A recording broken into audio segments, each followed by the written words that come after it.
Yo creo que comunismo, socialismo, libre empresa y fascismo son parte de una evolución social. No puedes dar un gran paso de una cultura a otra. Hay sistemas intermedios. Antes de cualquier ismo tenemos una vida base, y la vida base es como acabo de describir sencillamente. Las condiciones requeridas para tomar tu próximo aliento. Y eso involucra al aire que respiras, al agua que obtienes, a la seguridad que tienes, a la educación a la que puedes acceder. Todas estas cosas que compartimos y usamos, y de las que ningún tipo de vida ni de cultura puede prescindir. Así que tenemos que reajustarnos a la base vital. Y la base vital ya no es ningún ismo, es el análisis del valor vital.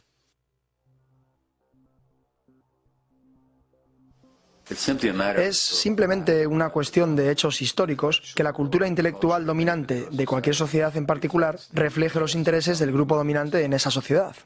En una sociedad que tiene esclavos, las creencias sobre los seres humanos, los derechos humanos, etc., reflejarán las necesidades de los esclavistas. En la sociedad que, repito, está basada en el poder de algunas personas para controlar y sacar provecho de las vidas y el trabajo de millones de otras, la cultura intelectual dominante reflejará las necesidades del grupo dominante. Por lo tanto, si observas en todos los ámbitos, las ideas que difunden la psicología, la sociología, la historia, la economía política y la ciencia política reflejan fundamentalmente ciertos intereses elitistas. Y los académicos que lo cuestionan demasiado tienden a ser dejados de lado o a ser vistos como una especie de radicales. Los valores dominantes de una cultura tienden a sostener y perpetuar lo que es recompensado por esa cultura. Y en una sociedad donde el éxito y el estatus se mide por la riqueza material, no por la contribución a la sociedad, es fácil ver por qué hoy el mundo se encuentra en el estado en el que está. Estamos enfrentando un trastorno en el sistema de valores, completamente desnaturalizado, donde la prioridad de la salud personal y social se ha vuelto secundarias a las nociones perjudiciales de la riqueza artificial y el crecimiento ilimitado. Y como un virus, este trastorno se impregna en todas las facetas del gobierno, los medios de comunicación, el entretenimiento e incluso el ámbito académico. E incorporados en su estructura hay mecanismos de protección frente a cualquier cosa que pueda interferir. Discípulos de la religión del mercado monetario, los guardianes autoproclamados del status quo, buscan constantemente maneras de evitar cualquier tipo de pensamiento que pueda interferir con sus creencias. Las más comunes de ellas son las dualidades proyectadas. Si no eres republicano, debes ser demócrata. Si no eres cristiano, podrías ser satánico. Y si sientes que la sociedad se puede mejorar enormemente, considerar quizás, no sé, ocuparse de todas las personas, eres tan solo un utopista. Y la más insidiosa de todas, si no estás a favor del libre mercado, seguramente estás en contra de la libertad en sí. Cada vez que escuches la palabra libertad dicha en cualquier lugar o injerencia del gobierno, significa descodificada bloqueo de la maximización de la conversión de dinero en más dinero para los poseedores de dinero privado. Eso es, todo lo demás que digan, oh, necesitamos más productos para la gente, oh, esto es la libertad frente a la tiranía, etc. Cada vez que lo veas lo puedes descodificar de esta manera y creo que encontrarás una correlación unívoca cada vez que lo usen. Y de todos los mecanismos de defensa de este sistema, hay dos que surgen repetidamente. El primero es la idea de que el sistema ha sido la causa del progreso material que hemos visto en este planeta. Pues no.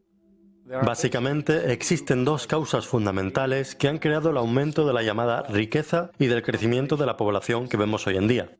Uno, el avance exponencial de la tecnología de producción, por lo tanto, el ingenio científico. Y dos, el descubrimiento inicial de la abundante energía de hidrocarburos, que actualmente es la base del sistema socioeconómico entero. El sistema de libre mercado, capitalista, sistema monetario de mercado, como quieras llamarlo, no ha hecho nada excepto montarse sobre la ola de estos acontecimientos, con un sistema de incentivos distorsionado y un extremadamente azaroso y desigual método de utilización y distribución de esos frutos. La segunda defensa es un prejuicio social agresivo generado por años de propaganda que ve cualquier otro sistema social como una ruta a lo que llaman tiranía, mencionando casualmente los nombres de Stalin, Mao, Hitler y las cifras de muertes que causaron. Bien, por muy despóticos que estos hombres hayan sido, junto con los efectos sociales que perpetuaron, cuando se trata del juego de la muerte, cuando se trata de asesinatos sistemáticos, diarios y masivos de seres humanos, nada en la historia se compara con lo que tenemos hoy. Hambrunas, al menos durante el último siglo de nuestra historia, no han sido causadas por la falta de alimento, han sido causadas por la relativa pobreza. Los recursos económicos estaban tan injustamente distribuidos que los pobres simplemente no tenían suficiente dinero con el que comprar la comida que hubiera estado accesible, si hubieran podido pagar por ella. Este sería un ejemplo de violencia estructural. Otro ejemplo, en África y en otras áreas, me enfocaré particularmente en África. Decenas de millones de personas están muriendo de SIDA. ¿Por qué están muriendo? No es porque no sepamos cómo tratar el SIDA. Tenemos millones de personas en los países ricos que lo llevan estupendamente bien, porque tienen medicinas que tratarán la enfermedad. Las personas de África quienes mueren de SIDA no están muriendo a causa del virus VIH. Están muriendo porque no tienen el dinero con el que pagar por las medicinas que los mantendrían con vida. Gandhi vio esto. Dijo, la forma de violencia más mortal es la pobreza. Y eso es absolutamente cierto. La pobreza mata mucha más gente que todas las guerras de la historia. Más personas que todos los asesinos de la historia. Más que todos los suicidios de la historia. No solo la violencia estructural mata más gente que toda la violencia de comportamiento junta. La violencia estructural es también la mayor causa de la violencia de comportamiento. Cuanto más pobre eres en este país en promedio, peor es tu salud. Esto nos dice algo muy importante. La conexión entre la salud y la pobreza no es por ser pobre, sino por sentirse pobre. Cada vez más se reconoce que el estrés crónico tiene una influencia importante en la salud, pero la fuente de estrés más importante es la calidad de las relaciones sociales. Y si hay algo que disminuye la calidad de las relaciones sociales, es la estratificación socioeconómica de la sociedad. Lo que la ciencia ha demostrado ahora es que independientemente de la riqueza material, el estrés de simplemente vivir en una sociedad estratificada conduce a un enorme espectro de problemas de salud pública, y cuanto mayor es la desigualdad, peores son los problemas. Esperanza de vida, más alta en los países más igualitarios. Abuso de drogas, menos en los países más igualitarios.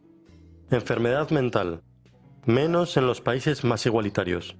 Capital social, es decir, la capacidad de las personas de confiar en los demás, naturalmente mayor en los países más igualitarios. Resultados educativos, superiores en los países más igualitarios. Tasas de homicidio, menos en los países más igualitarios. La delincuencia y los índices de encarcelamiento, menos en los países más igualitarios. Y sigue y sigue. La mortalidad infantil, obesidad, tasa de nacimientos de madres adolescentes son menores en países con más igualdad. Y quizá lo más interesante, innovación. Es mayor en países con más igualdad. Lo cual desafía la vieja noción que una sociedad competitiva y estratificada es de alguna manera más creativa e inventiva. Además, un estudio realizado en el Reino Unido llamado el Whitehall Study confirmó que hay una distribución social de enfermedad a medida que vas desde la cima de la escalera socioeconómica hacia abajo.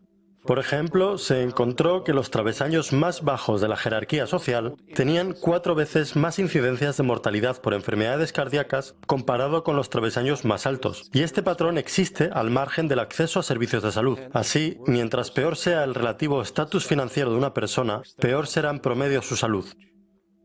Este fenómeno tiene sus raíces en lo que podría calificarse estrés psicosocial, y que reside en la base de las más grandes distorsiones sociales que infestan nuestra sociedad actual.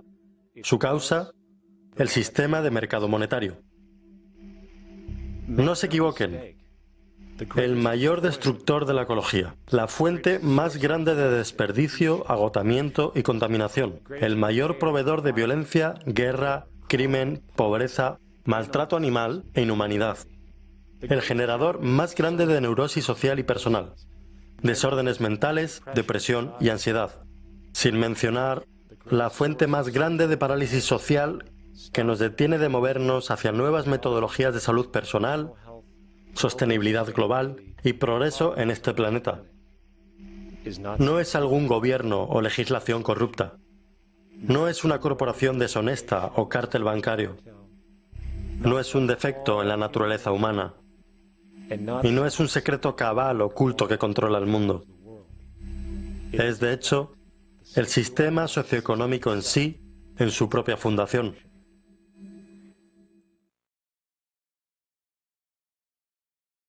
La sociedad hoy está compuesta de una serie de instituciones.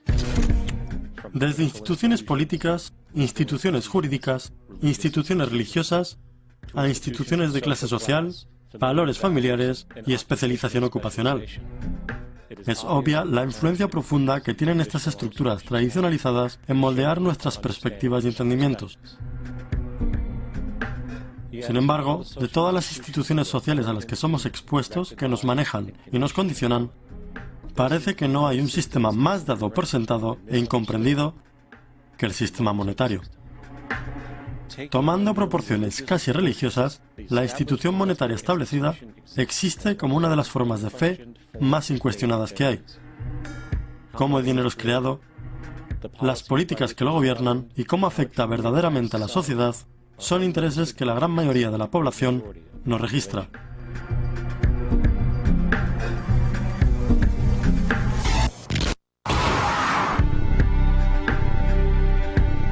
En un mundo donde el 1% de la población es dueña del 40% de la riqueza del planeta, en un mundo donde 34.000 niños mueren todos los días de pobreza y enfermedades prevenibles, y donde 50% de la población mundial vive con menos de $2 al día. Una cosa está clara: algo está muy mal. Y aunque seamos o no conscientes de ello, la sangre vital de todas nuestras instituciones establecidas, y por lo tanto de la sociedad toda, es el dinero. Por lo tanto, entender esta institución de política monetaria es crítico para entender por qué nuestras vidas son como son. Desafortunadamente, a la economía se la ve con confusión y aburrimiento. Flujos sin fin de jerga financiera, junto con matemáticas intimidatorias, disuaden rápidamente a la gente de intentar entenderla. Pero el hecho es, la complejidad asociada con el sistema financiero es una mera máscara, diseñada para disimular a una de las estructuras más socialmente paralizantes que la humanidad haya soportado.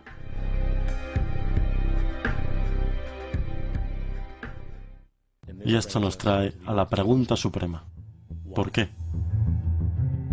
Durante la Guerra Civil, el presidente Lincoln evitó los préstamos con altos intereses ofrecidos por los bancos europeos y decidió hacer lo que los padres fundadores defendían, que era crear una moneda independiente e inherentemente libre de deuda.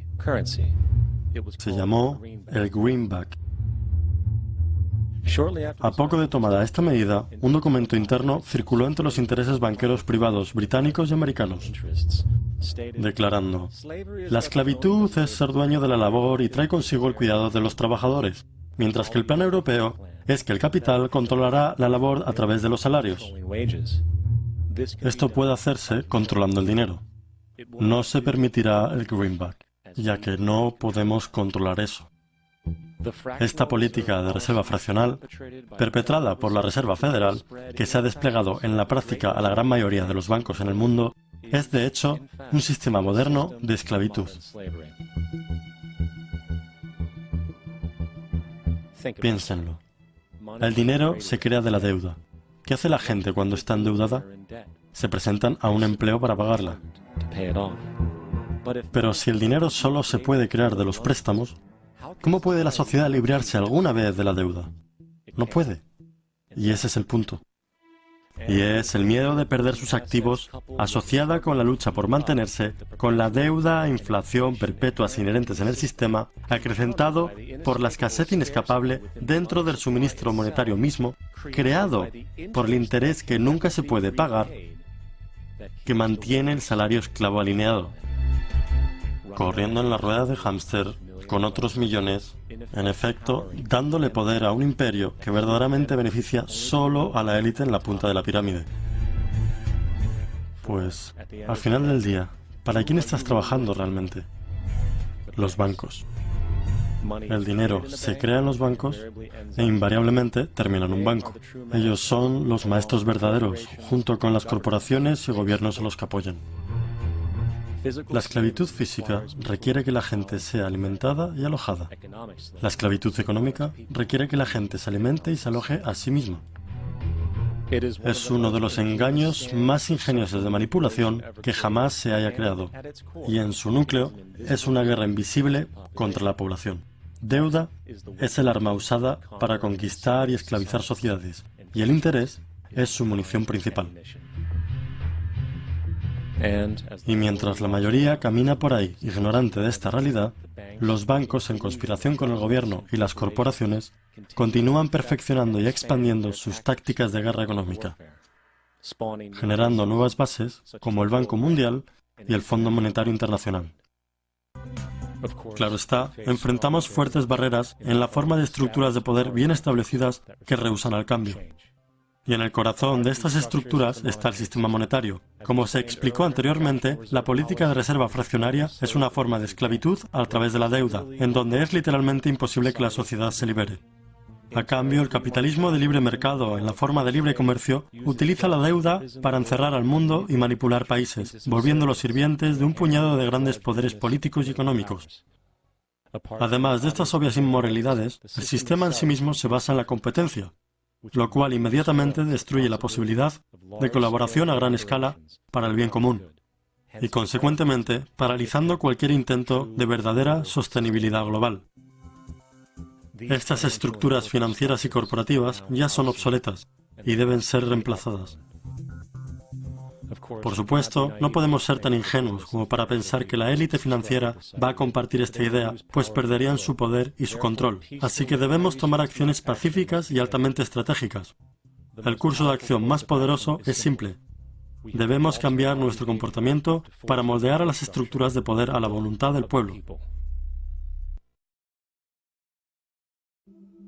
Primero, que la palabra corrupción es una invención monetaria, esa conducta aberrante, conducta que es destructiva para el bienestar de la gente.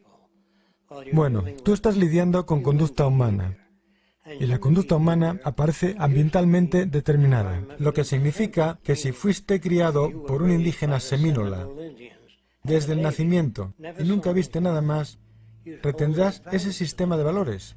Y lo mismo va para las naciones, individuos, familias que tratan de adoctrinar a sus hijos en su particular fe en su país y los hacen sentir como si fueran parte de ello.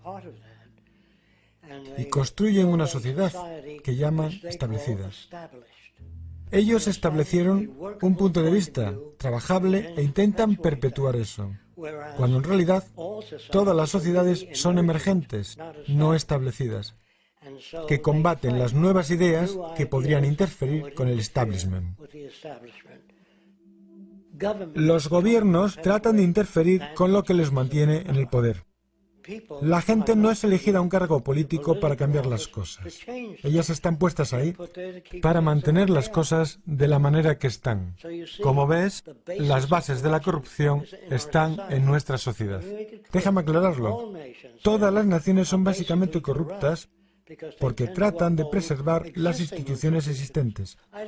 No digo defender o rebajar a todas las naciones, pero el comunismo, socialismo, fascismo, neoliberalismo y todas las otras formas de subculturas son lo mismo. Todas son básicamente corruptas.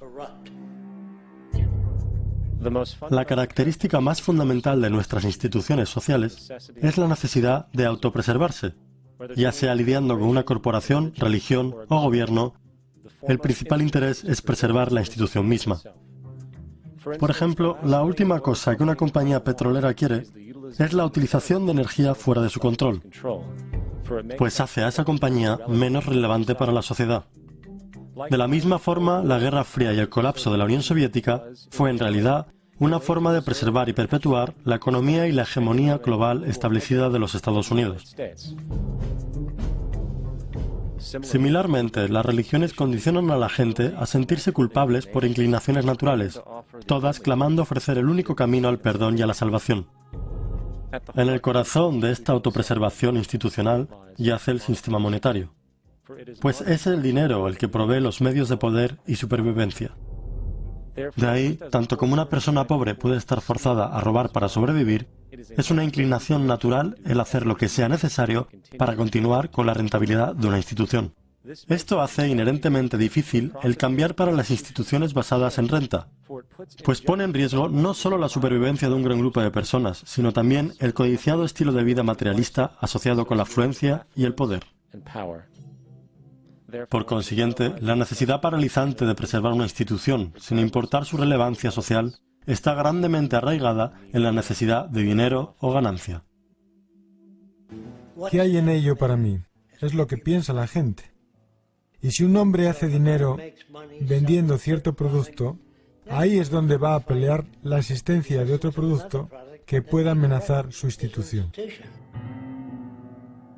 En consecuencia, la gente no puede ser justa y la gente no confía en nadie. Un hombre se acercará y te dirá, tengo la casa que justo estás buscando. Él es un vendedor. Cuando un doctor dice, yo creo que hay que extirpar el riñón, yo no sé si está tratando de pagar un yate o que hay que extirpar el riñón. Es difícil confiar en la gente en un sistema monetario. Si entras a mi tienda y yo dijera, esta lámpara que tengo es muy buena, pero la de al lado es mucho mejor, no estaría en negocios mucho tiempo, no funcionaría. Si yo fuera ético, no funcionaría.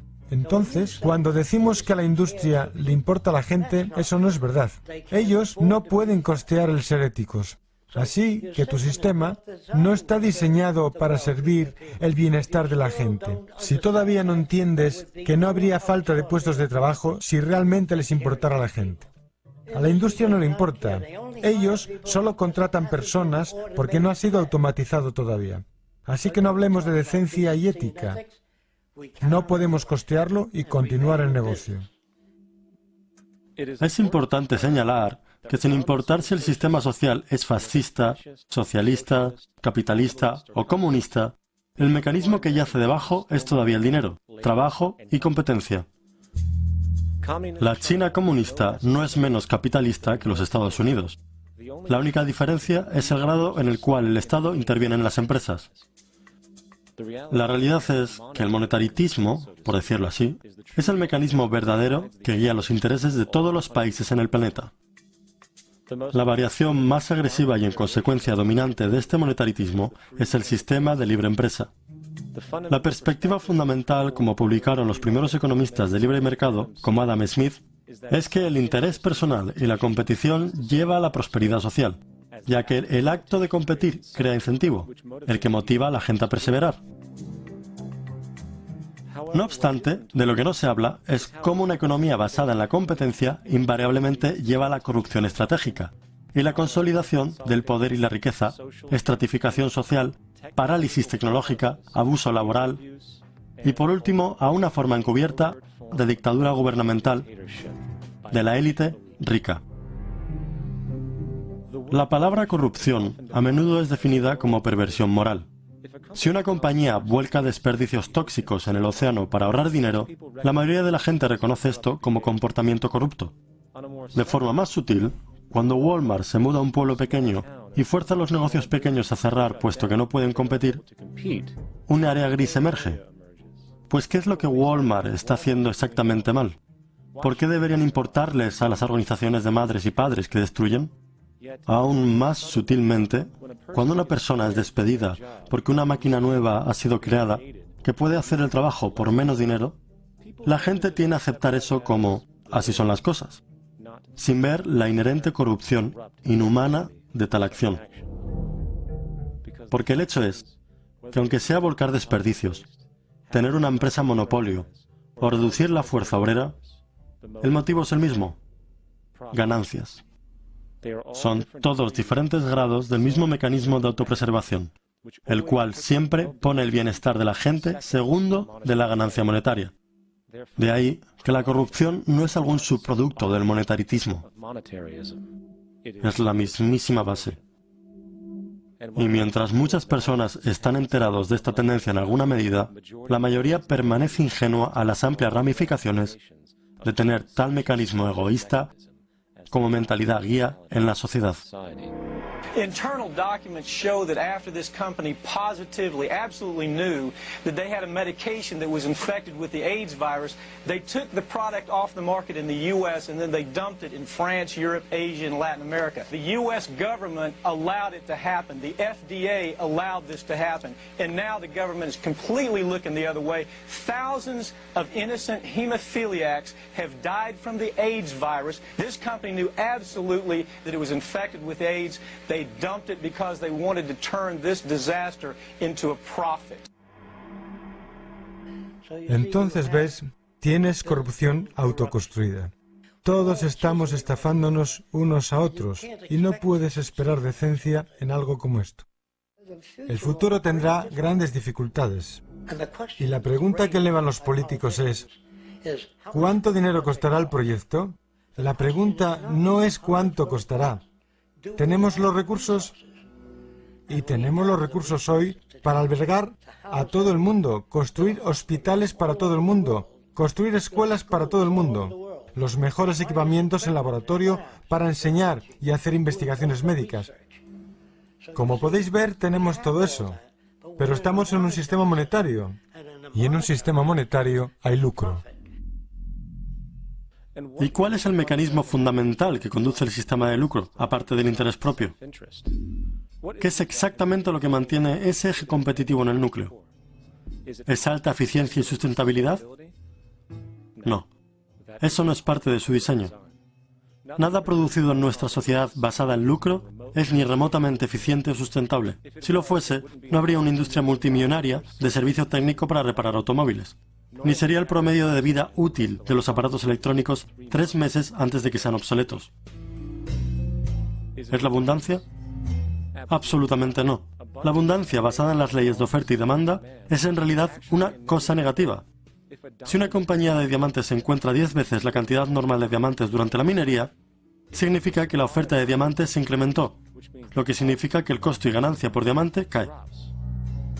El hecho es que eficiencia, sustentabilidad y abundancia son enemigos del lucro. Para ponerlo en una palabra, es el mecanismo de escasez el que incrementa el lucro. ¿Qué es la escasez? Está basada en mantener el valor de los productos. Aminorar la producción de petróleo aumenta el precio. Mantener la escasez de diamantes mantiene el precio alto. Ellos queman diamantes en la mina Kimberley. Están hechos de carbón. Eso mantiene el precio alto. Entonces, ¿qué significa para la sociedad cuando la escasez, ya sea producida naturalmente o a través de manipulación, es una condición benéfica para la industria? Significa que la sustentabilidad y la abundancia nunca ocurrirán en un sistema lucrativo, pues simplemente va en contra de la verdadera naturaleza de la estructura.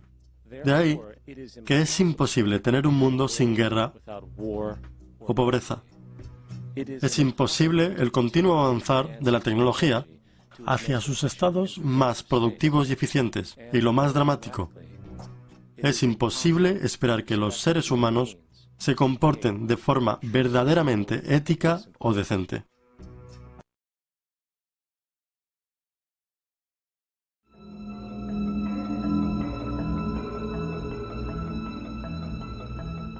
Nosotros, los asesinos económicos, hemos sido realmente los responsables de crear este primer imperio global y trabajamos de muchas maneras diferentes. Pero quizás la más común es que identificamos a un país que tiene recursos que nuestras corporaciones codician, como petróleo. Entonces, concretamos un gran préstamo a ese país desde el Banco Mundial o una de sus organizaciones hermanas. Pero el dinero nunca va realmente al país. En cambio, van nuestras grandes corporaciones para fabricar proyectos de infraestructura en ese país, plantas de energía, parques industriales, puertos, cosas que benefician a unas pocas personas ricas en ese país, además de nuestras corporaciones. Pero en realidad no ayuda a la mayoría de la gente para nada. Sin embargo, esa gente, el país entero, queda soportando una deuda enorme. Es una deuda tan grande que no la pueden pagar. Y eso es parte del plan. No pueden pagarla. Y entonces en algún momento volvemos y les decimos, escuchen, nos deben un montón de dinero, no pueden pagar su deuda, así que véndanos su petróleo muy barato a nuestras compañías petroleras. Permítanos construir una base militar en su país. O envíen tropas en apoyo a las nuestras en algún lugar del mundo como Irak, o voten con nosotros en la próxima votación de las Naciones Unidas. hacer que privaticen sus compañías eléctricas y que privaticen su sistema de agua corriente y desagües y se los vendan a corporaciones norteamericanas u otras corporaciones multinacionales. Y hay una nube total, y es tan típico la manera en que trabajan el Banco Mundial y el FMI, ellos endeudan a un país. Y es una deuda tan grande que no pueden pagar. Y entonces les ofrecemos refinanciar esa deuda y pagar aún más interés. Y tú demandas este quid pro quo, lo que llamas una condicionalidad o buen gobierno, lo que básicamente significa que ellos tienen que vender sus recursos, incluyendo sus servicios sociales, sus compañías públicas, a veces sus sistemas educativos, sus sistemas penales, sus aseguradoras, a corporaciones extranjeras. Y es un doble, triple, cuádruple aniquilamiento. Es interesante para mí cómo este sistema ha continuado de la misma forma por años, años y años, salvo que el asesino económico se ha vuelto mejor, mejor y mejor. Entonces nos las vimos muy recientemente con lo que pasó en Venezuela. En 1998, Hugo Chávez queda electo presidente, siguiendo una línea larga de presidentes que había sido muy corruptos y destruyeron básicamente la economía del país. Y fue elegido Chávez entre todo esto. Chávez se paró frente a los Estados Unidos y lo hizo demandando primariamente que el petróleo venezolano fuera usado para ayudar a los venezolanos. Bueno, no nos gustó eso en los Estados Unidos, así que en 2002 se montó un golpe de Estado, el cual no hay dudas en mi mente, en la mayoría de las mentes de los demás, que la CIA estaba detrás de ese golpe.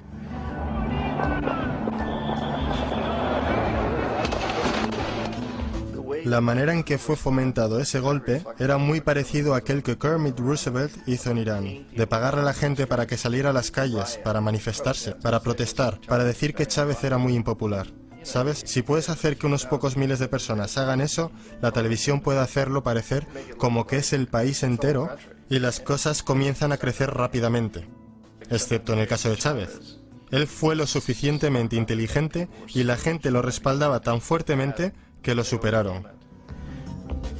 El cual fue un momento fenómeno en la historia de América Latina.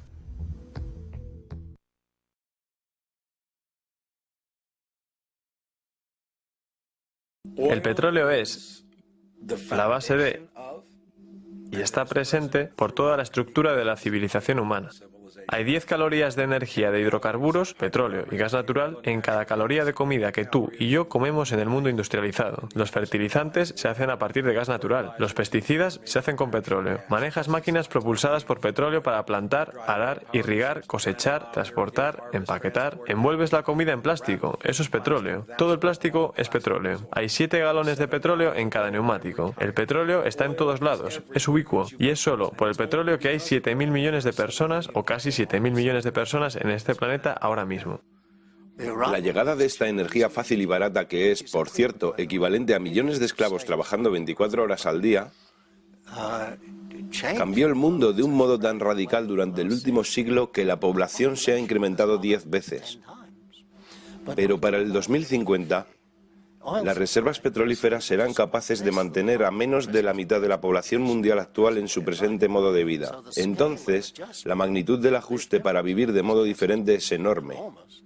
Hoy, el mundo está usando 6 barriles de petróleo por cada uno hallado. Hace 5 años se usaban 4 barriles de petróleo por cada barril hallado. Dentro de un año se estarán usando 8 barriles de petróleo por cada uno hallado. Lo que me inquieta es la falta de cualquier esfuerzo real de los gobiernos mundiales y de los líderes de la industria mundial por hacer algo diferente. Tenemos esta especie de intentos de generar más energía eólica y quizás hacer algo con la mareomotriz. Tenemos intentos de hacer nuestros coches un poco más eficientes, pero no hay nada que realmente haga parecer que se acerca a una revolución. Todo esto tiene muy poca relevancia y creo que es bastante aterrador.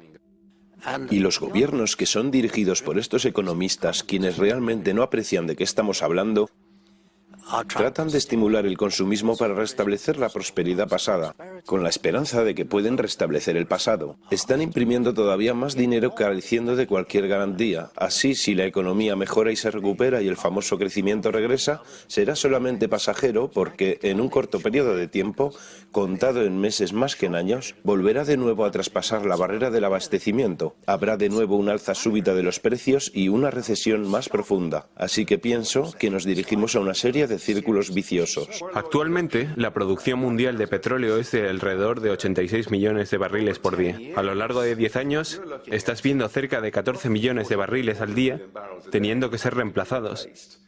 No hay nada disponible que pueda siquiera acercarse a satisfacer el 1% de este tipo de demanda. Si no hacemos algo rápidamente, habrá una gran deficiencia energética. Creo que el gran error está en no haber reconocido hace una década, más o menos, que necesitaba hacerse un esfuerzo concertado para desarrollar estas formas sostenibles de energía. Creo que esto es algo que nuestros nietos mirarán hacia atrás con total incredulidad. Ustedes sabían que estaban tratando con un bien limitado. ¿Cómo pudieron construir su economía alrededor de algo que iba a desaparecer? Por primera vez en la historia de la humanidad, la especie se enfrenta al agotamiento de un recurso básico central a nuestro actual sistema de sobrevivencia. Y el remate de todo el asunto es que, aun con el petróleo haciéndose más escaso, el sistema económico aún impulsará ciegamente su modelo canceroso de crecimiento para que la gente pueda salir y comprar más vehículos impulsados con petróleo para generar PIB y trabajos, aumentando el declive. ¿Hay soluciones para reemplazar el edificio de la economía de hidrocarburos? Por supuesto. Pero el camino que se necesita para lograr estos cambios no se manifestará a través de los protocolos del sistema de mercado requeridos, pues las nuevas soluciones solo pueden ser implementadas a través del mecanismo de ganancias. La gente no está invirtiendo en energías renovables porque no vale la pena económicamente tanto en el corto como largo plazo. Y el compromiso necesario para que esto ocurra solo puede pasar con graves pérdidas económicas. Por lo tanto, no hay incentivo monetario y dentro de este sistema, si no hay incentivo monetario, las cosas no suceden. Y encima de todo, el cenit del petróleo es solo una de las muchas consecuencias que surgen de este cuasi desastre ferroviario socioambiental, cuya velocidad va en aumento hoy. Otros incluyen la disminución de agua dulce, el sustento mismo para nuestra existencia, que muestra que actualmente hay escasez para 2,8 mil millones de personas y que esta va en camino de alcanzar los 4.000 millones para el 2030. Producción de alimentos. La destrucción de tierras cultivables, de donde viene el 99,7% de todos los alimentos destinados para el consumo humano hoy en día, está ocurriendo hasta 40 veces más rápido de lo que se reabastece. Y en los últimos 40 años, el 30% de la tierra cultivable se ha convertido en tierra improductiva. Sin mencionar el hecho de que los hidrocarburos son la columna vertebral de la agricultura de hoy, y como estos disminuyen, también lo hará el suministro de alimentos. En cuanto a los recursos en general, con nuestros modelos actuales de consumo, para el año 2030 necesitaremos 2 planetas para continuar a este ritmo, sin hacer mención de la continua destrucción de la biodiversidad vital, causando espasmos de extinción y la desestabilización del medio ambiente en todo el mundo. Y con todas estas disminuciones nos encontramos con el crecimiento casi exponencial de la población, que para el año 2030 podría haber más de 8.000 millones de personas en este planeta. Solo la producción de energía tendría que aumentar un 44% en 2030 para satisfacer dicha demanda. Y de nuevo, ya que el dinero es el único promotor de la acción, vamos a esperar que algún país de este planeta vaya a ser capaz de costear los enormes cambios necesarios para revolucionar la agricultura, el tratamiento de aguas, la producción de energía, etc. Cuando la deuda global es un esquema de pirámide que lentamente está deteniendo el mundo entero, sin mencionar el hecho de que el desempleo que ves hoy en día se va a convertir en normal por la naturaleza del desempleo tecnológico. Los trabajos no van a volver.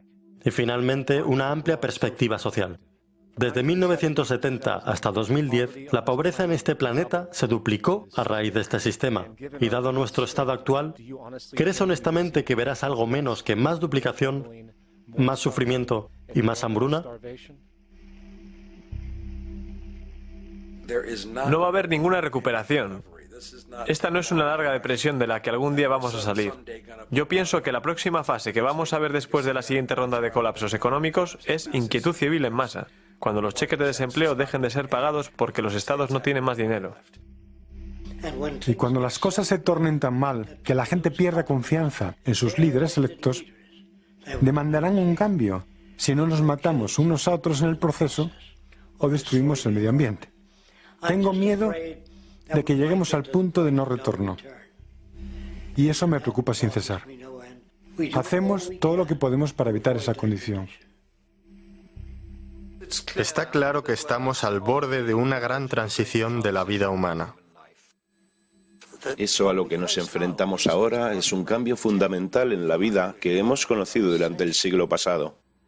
Tiene que haber una relación entre la economía y los recursos de este planeta. Los recursos son, por supuesto, la vida animal y vegetal, la salud de los océanos y todo lo demás. Este es un paradigma monetario que no parará hasta que no haya matado al último ser humano.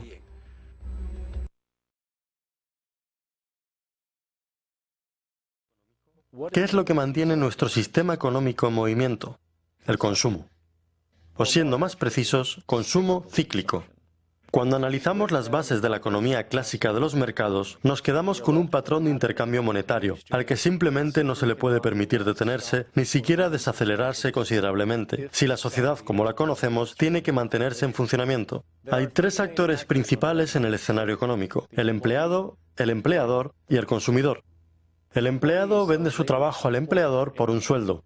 El empleador vende sus servicios de producción y por ende bienes al consumidor a cambio de ganancias. Y el consumidor, por supuesto, es simplemente otro papel del empleador y el empleado, gastando de vuelta al sistema para permitir que el ciclo de consumo continúe.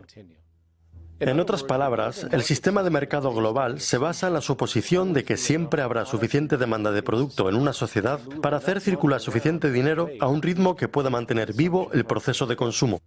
Y cuanto más alta la tasa de consumo, mayor es el así llamado crecimiento económico que asume, y así la máquina sigue. Pero espera, yo creí que la economía debía servir para, no sé, economizar. ¿No tiene el término en sí que ver con la preservación, la eficiencia y la reducción de desperdicio? Entonces, ¿cómo es que nuestro sistema, que exige consumo, y cuanto más mejor, preserva eficientemente o economiza en absoluto? Bueno, no lo hace.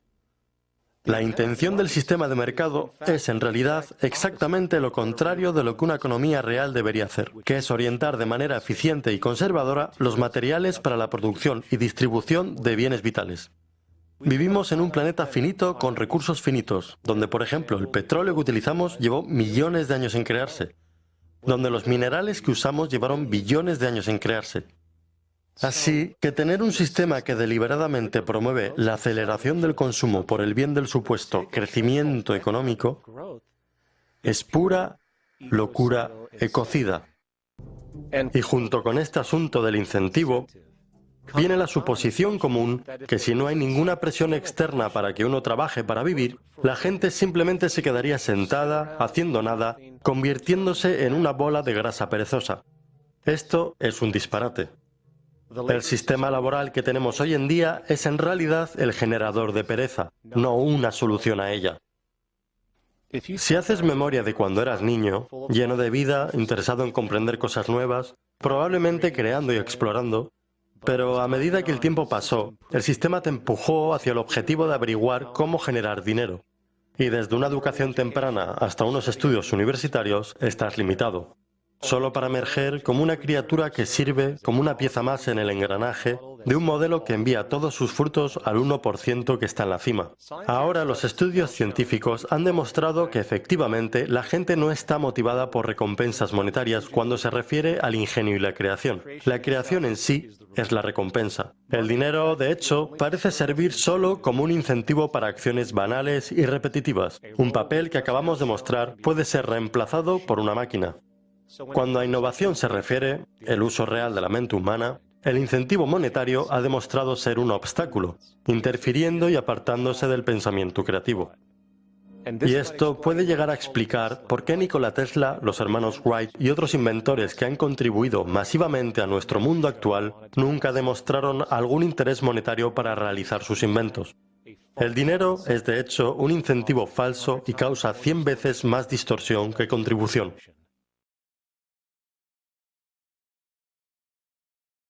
Se nos dan nociones acerca de la respetabilidad del trabajo, y yo realmente lo veo como esclavitud pagada. Se te hace creer que debes ganarte la vida con el sudor de tu frente. Eso contiene a la gente. Liberar a la gente de la pesadez. Trabajos repetitivos que los hacen ignorantes. Los están robando. En nuestra sociedad, que es una economía de recursos, las máquinas liberan a la gente. ¿Ves? No podemos imaginarnos eso porque nunca hemos conocido ese tipo de mundo. Si miramos atrás en la historia, vemos un camino muy claro hacia la automatización de las máquinas, lentamente reemplazando la labor humana. Desde la desaparición del ascensorista hasta la casi completa automatización de una planta de producción automotriz. El hecho es, mientras la tecnología crece, la necesidad de humanos en la fuerza de trabajo continuamente disminuirá. Esto crea un serio conflicto, que prueba la falsedad del sistema de trabajo de base monetario, porque el empleo humano está en competencia directa con el desarrollo tecnológico.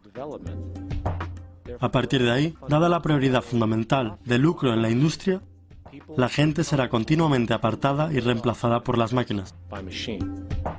Cuando la industria toma una máquina, en lugar de acortar el día laboral, ellos reducen personal. Tú pierdes tu trabajo y tienes razón para temerle a las máquinas.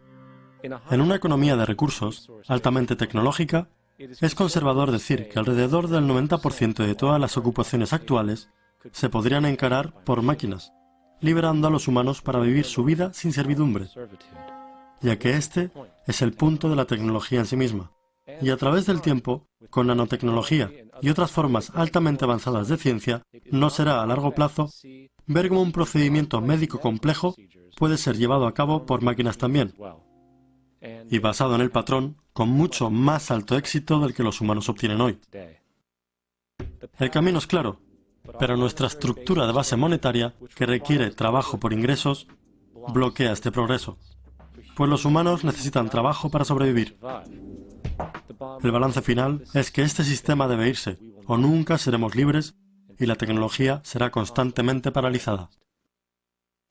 Tenemos máquinas que limpian desagües y liberan a los humanos de hacerlo. Así que mira las máquinas como extensiones de la ejecución humana.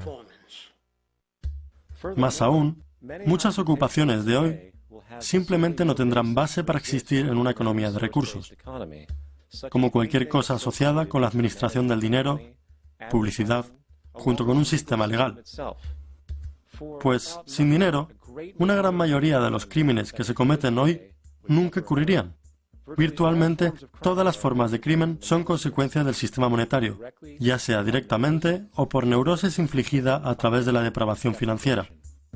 Entonces, las mismas leyes podrían eventualmente terminar extintas.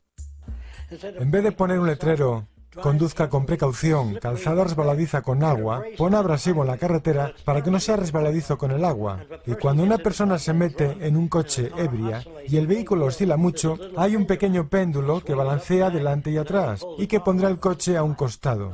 No una ley, una solución. Pongan sonar y radar en automóviles, así no podrán chocar.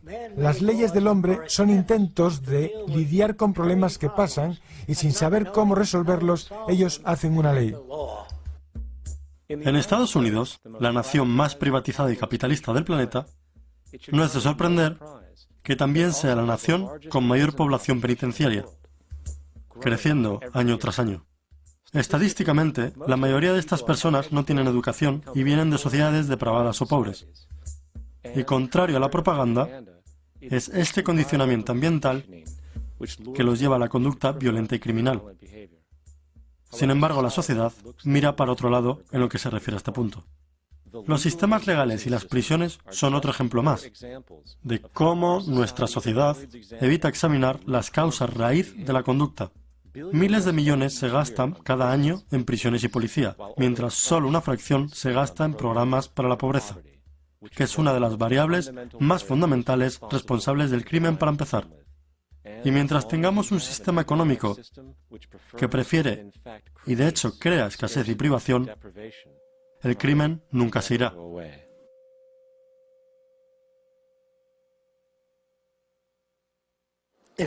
Si la gente pudiera satisfacer sus necesidades básicas, sin sometimiento, deudas, trueques, se comportarían de forma muy diferente. Las necesidades no deben tener precio. Entonces, cuando no tengan precio, ¿qué motivará a las personas? Si todo se tiene, nos quedaremos echados al sol. Esto es un mito que han perpetuado. La gente en nuestra cultura es entrenada para creer que el sistema monetario nos incentiva. Si tenemos esas cosas, ¿para qué hacer más? Ellos dejarían su incentivo. Eso es lo que dicen para que apoyes el sistema monetario. Cuando se saca el dinero del escenario, vemos que hay incentivos muy diferentes. Cuando la gente tiene acceso a sus necesidades básicas, sus motivaciones cambian. ¿Qué hay acerca de la luna y las estrellas? Emergen nuevos incentivos. Si te gusta pintar, eso que disfrutas lo compartirás con otras personas. No lo venderás.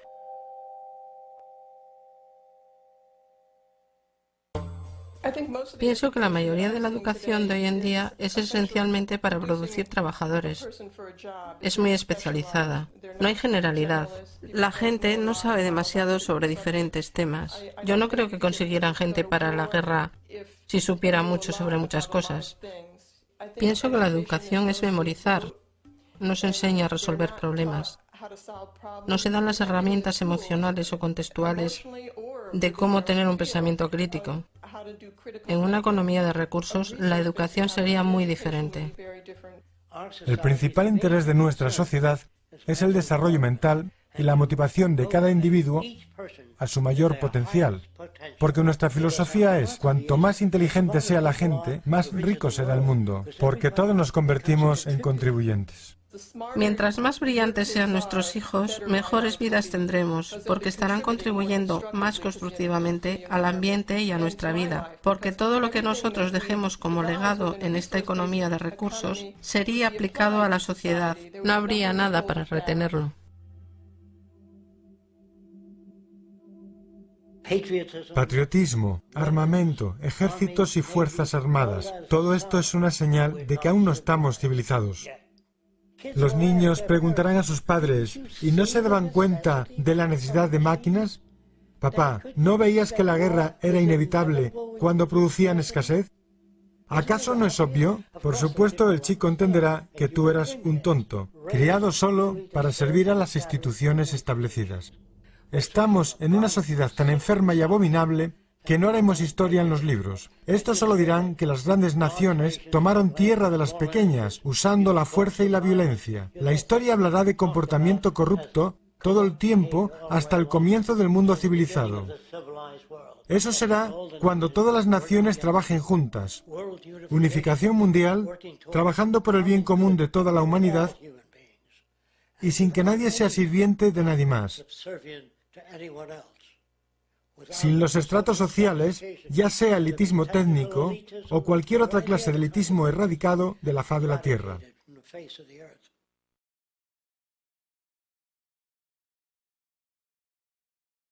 Imaginemos por un momento que tuviéramos la opción de rediseñar la civilización humana desde sus cimientos.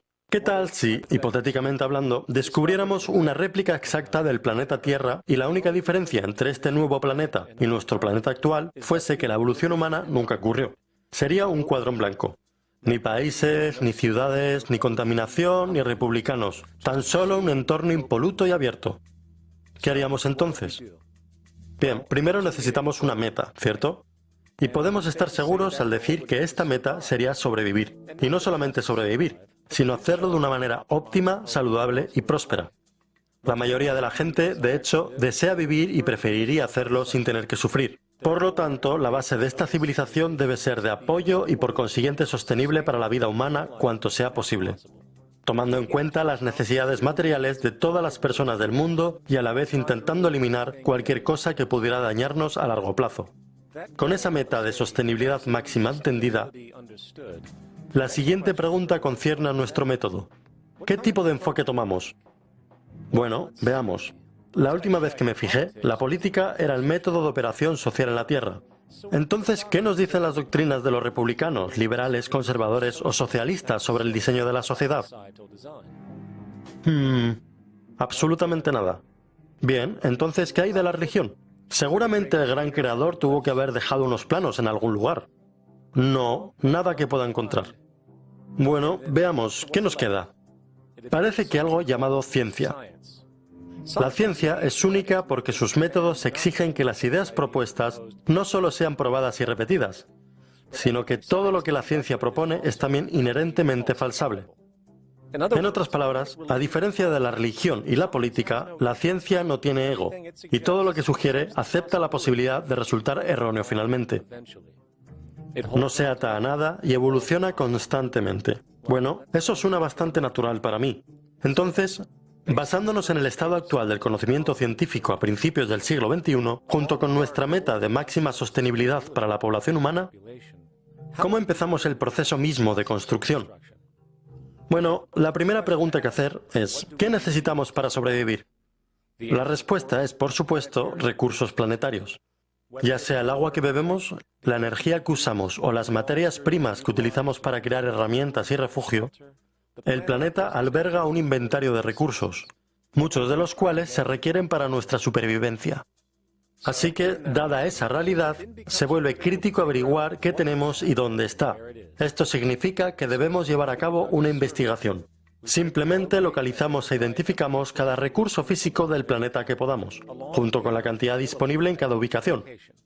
Desde los depósitos de cobre, a las ubicaciones más potentes para granjas eólicas para producir energía, a los manantiales naturales de agua potable, a la evaluación de la cantidad de peces en el océano, a las mejores tierras arables para cultivar comida, etc.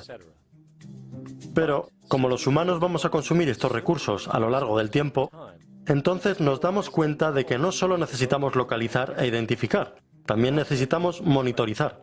Necesitamos asegurarnos que no se nos acabe nada de esto. Eso sería malo. Y eso significa no solo monitorizar nuestras tasas de utilización, sino también las tasas de regeneración terrestre. Por ejemplo, cuánto tarda, digamos, un árbol en crecer o un manantial en volverse a llenar. Esto se llama equilibrio dinámico. Es decir, si acabamos con los árboles más rápidamente de lo que tardan en crecer, tenemos un grave problema debido a que no es sostenible. Entonces, ¿cómo se mantiene un inventario particularmente cuando nos damos cuenta de que todo está esparcido por todas partes? Tenemos grandes minas de minerales en lo que llamamos África, concentraciones energéticas en el Medio Oriente, inmenso potencial de energía maremotriz en la costa atlántica de Norteamérica, el suministro de agua fresca más vasto en Brasil, etc. Bueno, una vez más, la vieja y querida ciencia tiene una sugerencia. Se llama teoría de sistemas. La teoría de sistemas reconoce que el tejido del mundo natural, desde la biología humana a la biosfera terrestre, hasta la atracción gravitacional del propio sistema solar, es un solo sistema enorme unido sinérgicamente, completamente interconectado. Al igual que las células humanas se conectan para formar nuestros órganos, y los órganos se conectan para formar nuestros cuerpos, y ya que nuestros cuerpos no pueden vivir sin los recursos terrestres de alimento, aire y agua, estamos intrínsecamente conectados a la Tierra, y así sucesivamente. Como la naturaleza sugiere, reunimos todo este inventario e información de monitorización y creamos un sistema para administrarlos, un sistema global de administración de recursos, de hecho, para contabilizar todos los recursos relevantes en el planeta. Simplemente no hay alternativa lógica si nuestro objetivo como especie a la larga es la supervivencia. Tenemos que administrarlo en conjunto. Habiendo comprendido esto, ahora podemos considerar la producción. ¿Cómo usamos todo esto? ¿Cuál será el proceso de producción? ¿Y qué necesitamos considerar para asegurarnos que sea lo más optimizado posible para maximizar nuestra sostenibilidad? Bueno, lo primero que sale a relucir es el hecho de que necesitamos constantemente intentar conservar. Los recursos del planeta son esencialmente finitos, entonces es importante que seamos estratégicos. La clave es conservación estratégica. Lo segundo que reconocemos es que algunos recursos realmente no son tan buenos como otros en cuanto a rendimiento. En realidad, algunas de estas cosas, cuando son puestas en uso, tienen un efecto terrible en el medio ambiente, lo cual invariablemente afecta a nuestra propia salud. Por ejemplo, el petróleo y los combustibles fósiles. No importa cómo los veas, liberan algunos agentes bastante destructivos en el medio ambiente. Por lo tanto, es crítico que hagamos lo posible por usar tales cosas solo cuando sea realmente necesario, si se da el caso. Afortunadamente, vemos muchas posibilidades solares, eólicas, mareomotrices, undimotrices, geotérmicas y de diferencial térmico para la producción de energía, por lo que podemos idear estrategias objetivas sobre qué usamos y dónde, para evitar las que se podrían llamar retroacciones negativas, o cualquier cosa que resulte de la producción o el uso que dañe el medio ambiente y por lo tanto a nosotros mismos. Llamaremos a esto seguridad estratégica, para asociarlo a nuestra conservación estratégica. Pero las estrategias de producción no se detienen ahí. Vamos a necesitar una estrategia de eficiencia para la propia mecánica de producción. Y lo que encontramos es que hay apenas 3 protocolos específicos a los que debemos adherirnos. 1. Cada bien que producimos debe ser diseñado para durar tanto como sea posible. Naturalmente, cuantas más cosas se estropeen, más recursos necesitaremos para reemplazarlas y más desperdicio será producido. 2. Cuando las cosas se estropeen o dejen de ser útiles por cualquier motivo, es crítico que cosechemos y reciclemos tanto como podamos. De modo que el diseño productivo debe tener esto en consideración directamente en las etapas iniciales. 3. Las tecnologías de evolución rápida, como la electrónica, que son sometidas a las más altas tasas de obsolescencia tecnológica, necesitarían ser diseñadas para prever y acomodar actualizaciones físicas. Lo último que queremos hacer es desechar un sistema informático completo solo porque se ha dañado una sola parte o es obsoleto. Así que simplemente diseñamos los componentes para ser fácilmente actualizados pieza a pieza, estandarizados y universalmente intercambiables, presagiado por la actual tendencia de cambio tecnológico.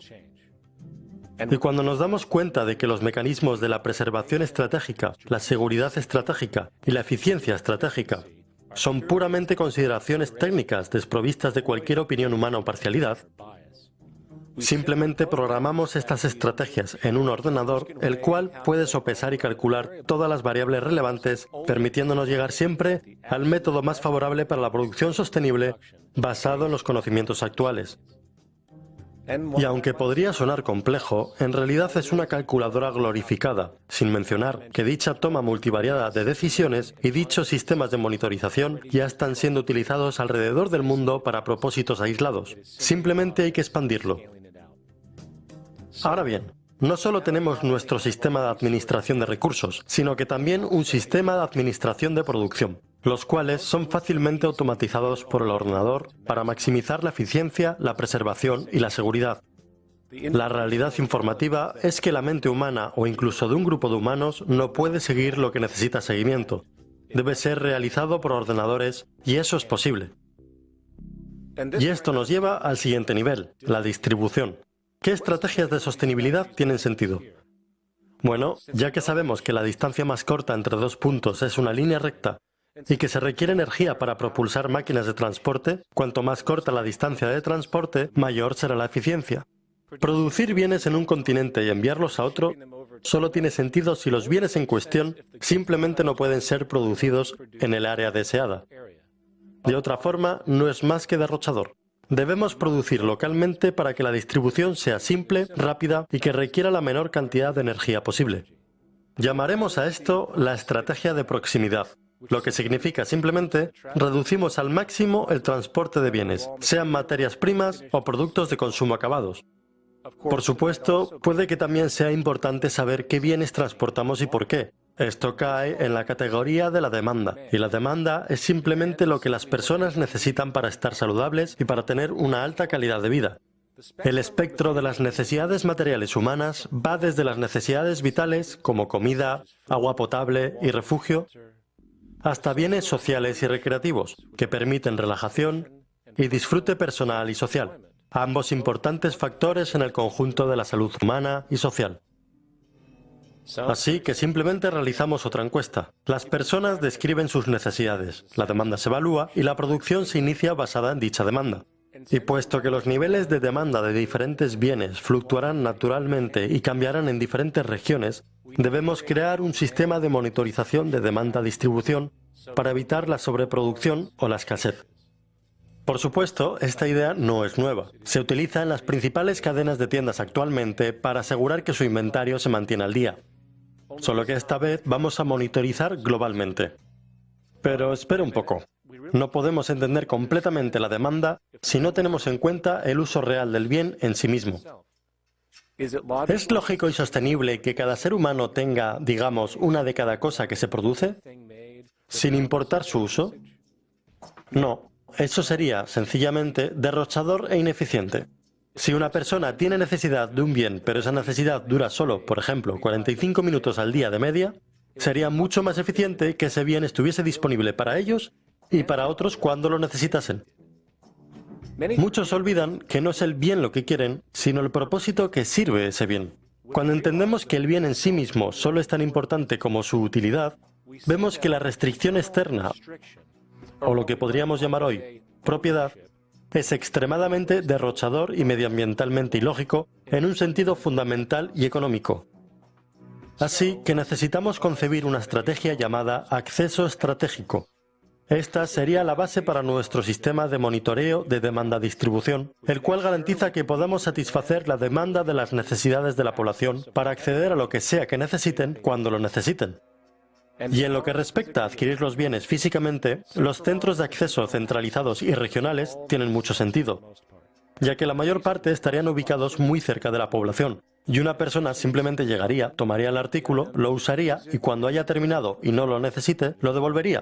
Similar a cómo funciona una biblioteca hoy en día. De hecho, estos centros no solo existirían en la comunidad de la forma en como son las tiendas de hoy, sino que existirían centros especializados de acceso en áreas específicas donde ciertos bienes son utilizados frecuentemente, ahorrando más energía con menos transporte repetido.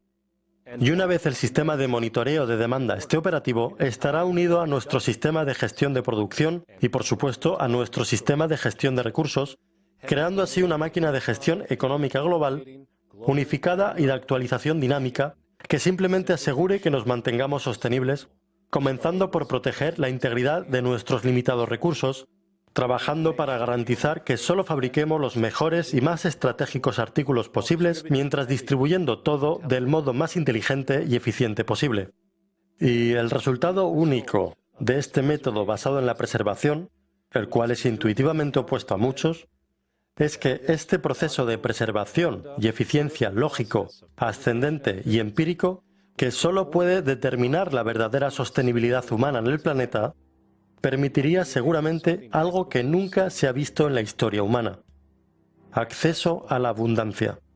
No solo para un porcentaje de la población mundial, sino para toda la civilización. Este modelo económico, tal y como recién generalizado, este enfoque sistémico responsable hacia un manejo total de los recursos de la tierra y procesos, diseñado nuevamente nada menos que para cuidar de la humanidad en su totalidad, de la manera más eficiente y sostenible, podría denominarse una economía basada en recursos. La idea fue definida en los 70 por el ingeniero social Jacques Fresco.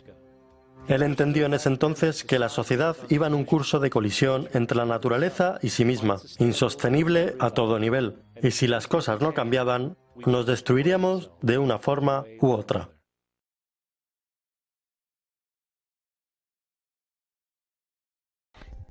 Lo que queremos hacer es eliminar las causas de los problemas, eliminar los procesos que producen avaricia e intolerancia, y prejuicio, y gente tomando ventajas los unos de los otros, y elitismo, eliminando la necesidad de prisiones y asistencia.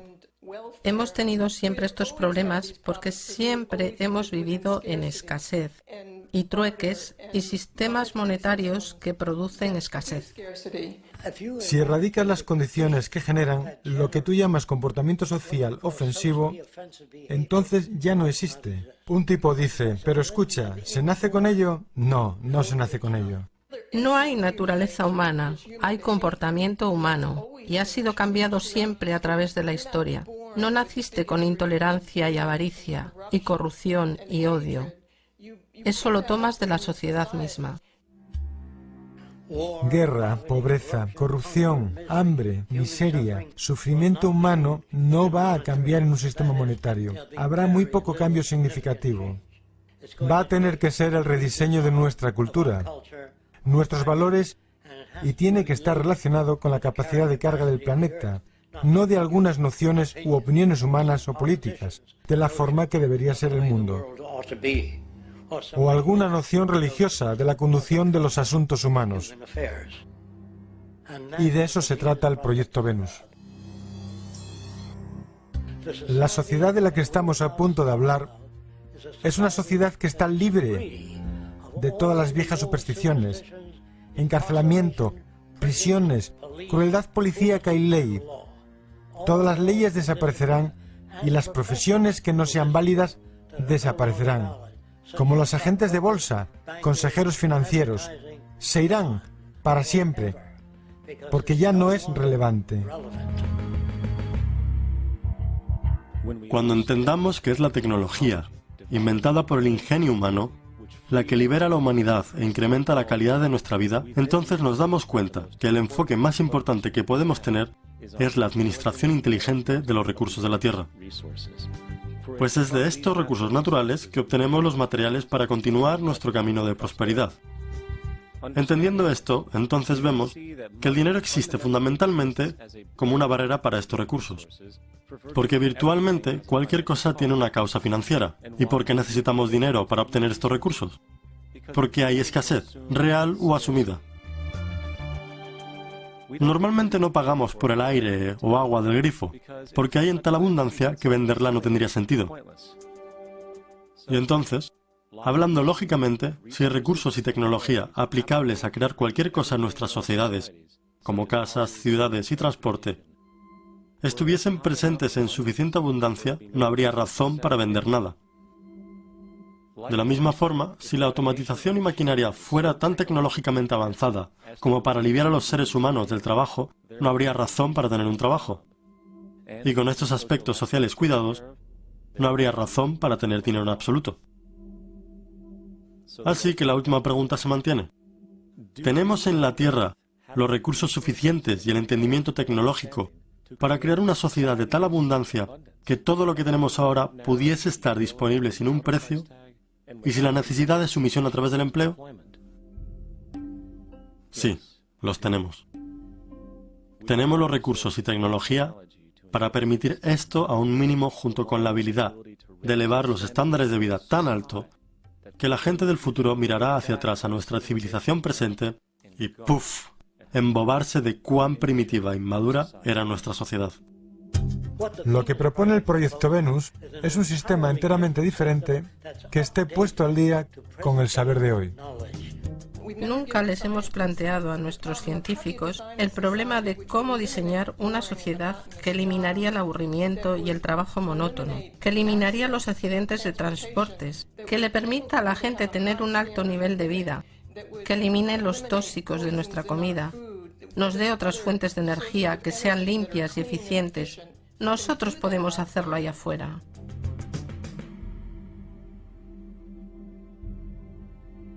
La diferencia más grande entre una economía de recursos y un sistema monetario es que una economía de recursos realmente se preocupa por la gente y su bienestar, en donde el sistema monetario se ha distorsionado tanto que los problemas de la gente son secundarios, si es que todavía están ahí.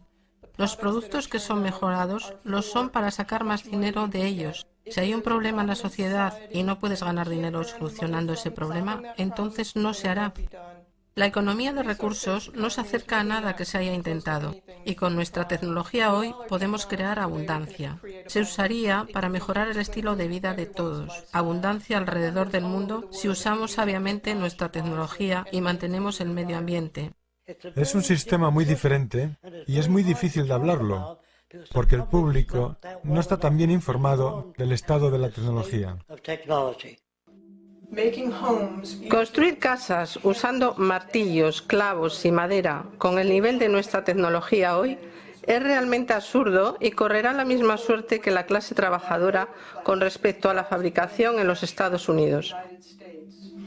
Recientemente hubo un estudio por el economista David Autor del MIT que afirma que nuestra clase media está obsoleta y que está siendo reemplazada por la automatización. De manera simple, hoy en día la mecanización resulta más productiva, eficiente y sostenible que la mano de obra en prácticamente todos los sectores de la economía. Las máquinas no necesitan vacaciones, descansos, seguros o pensiones y pueden trabajar 24 horas al día todos los días. La precisión y el potencial de producción en comparación con el trabajo humano es inigualable. En resumen, el trabajo humano repetitivo se está volviendo obsoleto y poco práctico en todo el mundo. Y el desempleo que ves hoy a tu alrededor es fundamentalmente el resultado de esta evolución de la eficiencia en la tecnología. Durante años, los economistas del mercado han descartado este patrón de crecimiento que se podría llamar desempleo tecnológico. por el hecho de que nuevos sectores siempre parecían emerger para reabsorber a los trabajadores desplazados. Hoy, el sector servicios es el único foco de actividad restante y actualmente emplea el 80% de los trabajadores en Estados Unidos, con la mayoría de los países industrializados presentando una proporción similar. Sin embargo, este sector está ahora siendo desafiado cada vez más por kioscos automatizados, restaurantes automatizados e incluso tiendas automatizadas. Hoy, finalmente, los economistas están reconociendo lo que han estado negando durante años. No solo el desempleo tecnológico está agravando la presente crisis laboral que vemos en el mundo, causada por la caída de la economía global, sino que cuanto más profundiza la recesión, más rápido se mecaniza la industria. La trampa, que no se ha comprendido, es que cuanto más rápido se mecanizan para ahorrar dinero, más desplazan a la gente y más reducen el poder adquisitivo del público. Esto quiere decir que mientras la corporación puede producir todo más barato, cada vez menos personas tendrán dinero para comprar cosas, sin importar lo baratas que sean. Esto implica que el juego del trabajo por ingresos llega lentamente a su fin. De hecho, si tomas un momento para reflexionar acerca de los trabajos que existen hoy, que podrían ser absorbidos ya mismo por la automatización si se aplicara, el 75% de la mano de obra global podría ser reemplazada por la mecanización mañana mismo. Y esto es porque en una economía basada en recursos, no hay un sistema monetario de mercado, no existe el dinero en absoluto, porque no hay necesidad. Una economía basada en recursos reconoce la eficiencia de la mecanización y la acepta por lo que ofrece. No la combate como lo hacemos actualmente. ¿Por qué? Porque es irresponsable no hacerlo, dado cualquier interés en eficiencia y sostenibilidad. Y esto nos trae de vuelta a nuestro sistema urbano. En el centro está la cúpula central, la cual no solo alberga los complejos educativos y la central de transportación, también aloja la unidad central, que ejecuta las operaciones técnicas de las ciudades. La ciudad es, de hecho, una gran máquina automatizada. Tiene sensores en todos los cinturones técnicos para monitorizar el progreso agrícola, de recolección energética, producción, distribución y similares. Ahora bien, ¿serían necesarias las personas para supervisar estas operaciones en caso de mal funcionamiento similar? Lo más probable es que sí, pero ese número se reduciría con el tiempo a medida que las mejoras continúen. Sin embargo, a partir de hoy, tal vez el 3% de la población de una ciudad sería necesaria para este trabajo cuando lo desglosas. Y te puedo asegurar que en un sistema económico que está verdaderamente diseñado para cuidarte y asegurar tu bienestar, sin tener que someterte a una dictadura privada a diario, usualmente a un trabajo que es técnicamente innecesario o inútil socialmente, mientras que a menudo se lucha con una deuda que no existe solo para pagar los gastos. Te garantizo que la gente ofrecerá voluntariamente su tiempo en todas direcciones para mantener y mejorar un sistema que en realidad cuida de ellos. Pues cuando realmente se llega a lo que es realmente importante, la institución de políticas y por ende los políticos mismos no tienen absolutamente verdadera relevancia en lo que se refiere a hacer funcionar nuestro mundo y la sociedad. No son los políticos los que pueden resolver problemas.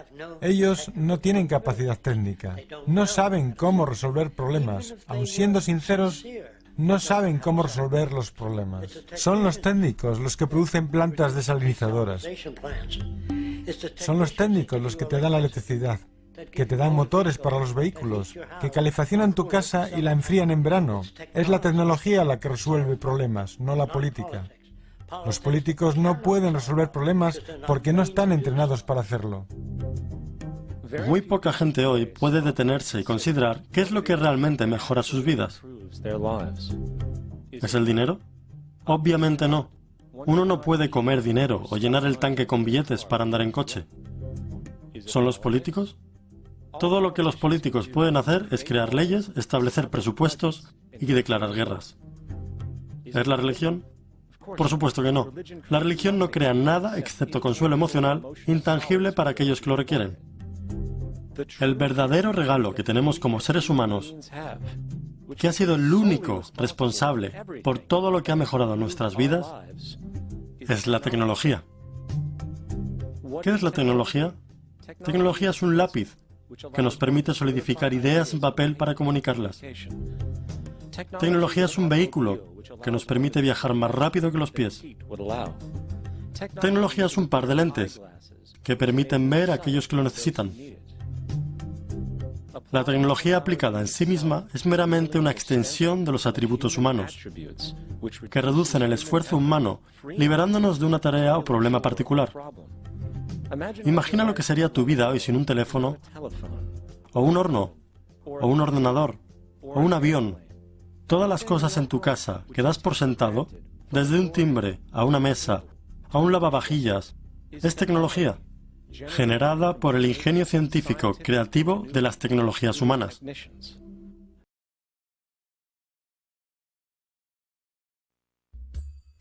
Una economía basada en recursos es simplemente el método científico aplicado al interés social, un enfoque absolutamente ausente en el mundo de hoy. La sociedad es una invención técnica y los métodos más eficaces de salud humana optimizada, producción física, distribución, infraestructura urbana y similares residen en el campo de la ciencia y la tecnología, no en la política o la economía monetaria. Opera en la misma forma sistemática como, digamos, un avión. Y no hay una manera liberal o republicana de construir un avión. Asimismo, la naturaleza misma es el referente físico que usamos para demostrar nuestra ciencia, y es un sistema establecido, que solo emerge de nuestra creciente comprensión de ella. De hecho, no tiene en cuenta en absoluto lo que tú subjetivamente pienses o creas que es verdad. Lo que hace es más bien darte una opción. Puedes aprender y estar conforme con sus leyes naturales y comportarte en consecuencia, creando siempre buena salud y sostenibilidad, o puedes ir a contracorriente, inútilmente. No importa cuán firmemente crees que puedes levantarte y caminar por la pared que tienes enfrente. La ley de la gravedad no te lo permitirá. Si no comes, morirás. Si no te acarician cuando eres un bebé, morirás. Por duro que suene, la naturaleza es una dictadura, y podemos escucharla y ponernos en armonía con ella o sufrir las inevitables consecuencias adversas. Por tanto, una economía basada en recursos no es más que un conjunto de conocimientos vitales probados donde todas las decisiones se basan en una sostenibilidad humana y medioambiental optimizada. Toma en consideración la base vital empírica, la cual todo ser humano comparte como una necesidad, independientemente, de nuevo, de sus filosofías políticas o religiosas. No hay relativismo cultural en este enfoque. No es una cuestión de opinión. Las necesidades humanas son necesidades humanas, y tener acceso a las necesidades vitales como aire limpio, comida nutritiva y agua potable, junto con un entorno positivamente motivador, estable, educativo y no violento, es exigido por nuestra salud física y psicológica, nuestra capacidad evolutiva y, por tanto, para la supervivencia de la especie en sí misma. Una economía basada en recursos estaría basada en los recursos disponibles. No puedes llevar a mucha gente a una isla o construir una ciudad de 50.000 personas sin tener acceso a las necesidades vitales. Así que cuando uso el término enfoque sistémico exhaustivo, estoy hablando de hacer primero un inventario del área y determinar lo que esta zona puede abastecer. No es solo un enfoque arquitectónico, no es solo un enfoque de diseño, sino que el diseño debe estar basado en todos los requisitos para mejorar la vida humana. Y a eso es a lo que me refiero con una manera integrada de pensamiento. Alimentos, ropa, refugio, calidez, amor, todas esas cosas son necesarias. Y si privas a la gente de alguna de ellas, tendrás a un ser humano de menor valía, menos capaz de funcionar. Como se ha delineado previamente, los cimientos de una economía global basada en recursos con enfoques sistémicos a la extracción, producción y distribución se basan en un conjunto de verdaderos mecanismos económicos o estrategias que garantizan la eficiencia y la sostenibilidad en cada área de la economía. Entonces, continuando con esta línea de pensamiento en lo referente al diseño lógico, ¿qué sigue en nuestra ecuación? ¿Dónde se materializa todo esto? Las ciudades. La llegada de la ciudad es una característica definitoria de la civilización moderna. Su papel es habilitar el acceso eficiente a las necesidades de la vida, junto con un mayor apoyo social e interacción comunitaria. Entonces, ¿cómo diseñaríamos una ciudad ideal? ¿En qué forma deberíamos hacerla? ¿Cuadrada? ¿Trapezoide? Bueno, dado que vamos a estar moviéndonos alrededor de la cosa, podríamos hacerla lo más equidistante posible, para facilitar. Por lo tanto, en círculo. ¿Qué debería contener la ciudad? Bien, naturalmente necesitamos un área residencial, un sitio para la producción de bienes, un lugar para la generación de energía y espacio para la agricultura. Pero también necesitamos nutrirnos como seres humanos. Por tanto, cultura, naturaleza, recreación y educación. Entonces incluyamos un agradable parque abierto, un área para entretenimiento, eventos, para propósitos culturales y socializar, e instalaciones educativas y de investigación. Y como estamos trabajando con un círculo, parece racional colocar estas funciones en forma de cinturones, basados en la cantidad de tierra necesaria para cada propósito, junto a la facilidad de acceso. Muy bien. Ahora bien, vayamos a lo específico. En primer lugar, necesitamos considerar la infraestructura central o los intestinos del organismo de la ciudad. Estos serían los canales de transporte para el agua, productos, residuos y energía. Así como hoy contamos con sistemas de agua y alcantarillado subterráneos en las ciudades, extenderíamos este concepto de canalización para integrar el reciclaje de residuos y los repartos en sí, no más carteros o basureros. Se incorpora en el diseño. Incluso podríamos usar tuberías neumáticas automatizadas y tecnologías similares. Lo mismo va para el transporte. Tiene que ser integrado y estratégicamente diseñado para reducir o incluso eliminar la necesidad de los automóviles independientes y malgastadores. Tranvías eléctricos, cintas transportadoras y trenes magnéticos que pueden llevarte prácticamente a cualquier lugar de la ciudad, incluso arriba y abajo, además de conectarte con otras ciudades. Y por supuesto, en el caso de que un automóvil sea necesario, es automatizado por satélite para la seguridad y la integridad. De hecho, esta tecnología de automatización está funcionando ahora mismo. Los accidentes automovilísticos matan alrededor de 1,2 millones de personas cada año, hiriendo a cerca de 50 millones de personas. Esto es absurdo y no tiene que ocurrir. Entre el diseño eficiente de la ciudad y vehículos automatizados sin conductor, esta cifra de muertos puede ser virtualmente eliminada. Agricultura. Hoy en día, gracias a nuestros caóticos métodos para reducir costos industriales, utilizando pesticidas, fertilizantes excesivos y otros medios, hemos destruido exitosamente mucha de la tierra cultivable en el planeta, sin mencionar también la extensa intoxicación de nuestros cuerpos. De hecho, ahora, toxinas químicas industriales y agrícolas aparecen en casi todos los seres humanos examinados, incluyendo a los bebés. Afortunadamente, hay alternativas deslumbrantes. Los métodos sin tierra de la hidroponía y aeroponía, que también reducen los requerimientos de nutrientes y agua hasta en un 75% de nuestro consumo actual. Los alimentos pueden ahora ser cultivados orgánicamente a escala industrial en cerradas granjas verticales, tal como en 50 pisos de solares de un acre, virtualmente eliminando la necesidad de hidrocarburos y pesticidas en general. Este es el futuro del cultivo industrial de alimentos, eficiente, limpio y abundante.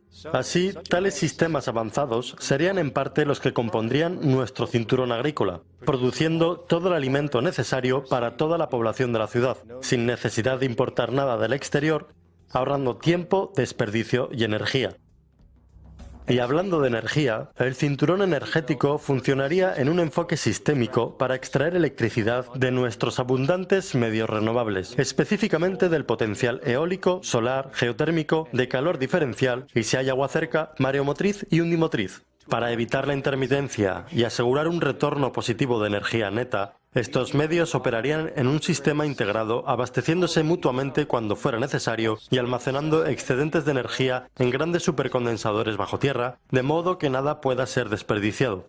Y no solo la ciudad se autoabastece de energía, también estructuras específicas se abastecerán independientemente, generando electricidad a través de pinturas fotovoltaicas, transductores de presión estructurales, el efecto termopar y otras tecnologías vigentes pero apenas utilizadas. Pero por supuesto, esto plantea la pregunta, ¿cómo se crea esta tecnología y los bienes en general para empezar? Esto nos lleva a la producción. El cinturón industrial, además de tener hospitales y similares, sería el centro de la producción fabril. Completamente localizado, en conjunto obtendría, desde luego, materias primas por medio del sistema global de gestión de recursos recién presentado, con la demanda siendo generada por la propia población de la ciudad. En cuanto a la mecánica de producción, necesitamos abordar un nuevo y poderoso fenómeno que se desató hace muy poco en la historia humana y que está en vías de cambiarlo todo. Se llama mecanización o automatización del trabajo. Si miras a tu alrededor, te darás cuenta de que casi todo lo que usamos hoy en día se fabrica automáticamente. Tus zapatos, tu ropa, tus electrodomésticos, tu coche, se fabrican con máquinas de modo automático.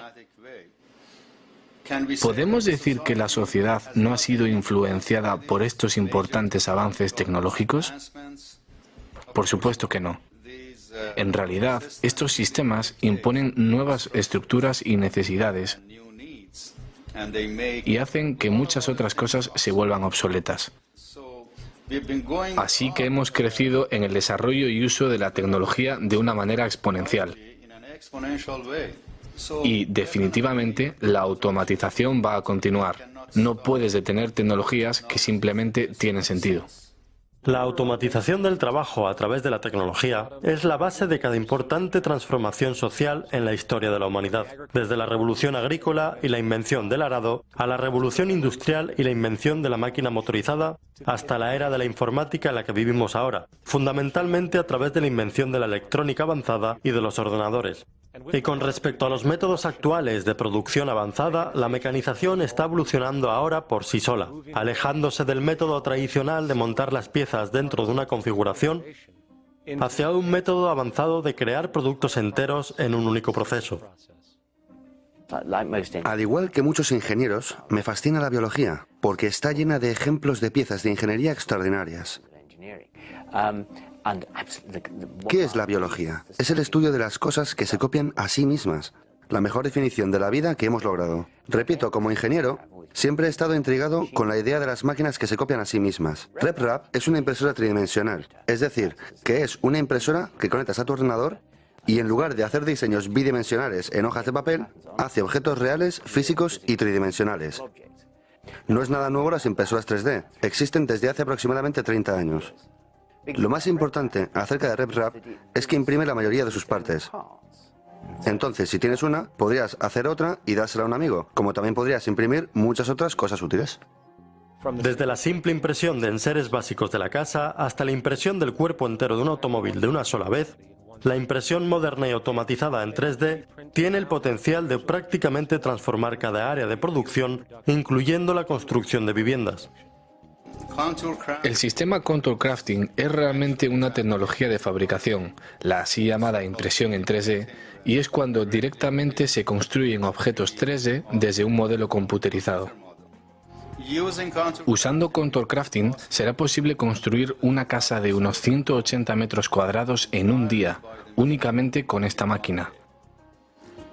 La razón por la cual las personas están interesadas en automatizar la construcción es porque realmente brinda muchos beneficios.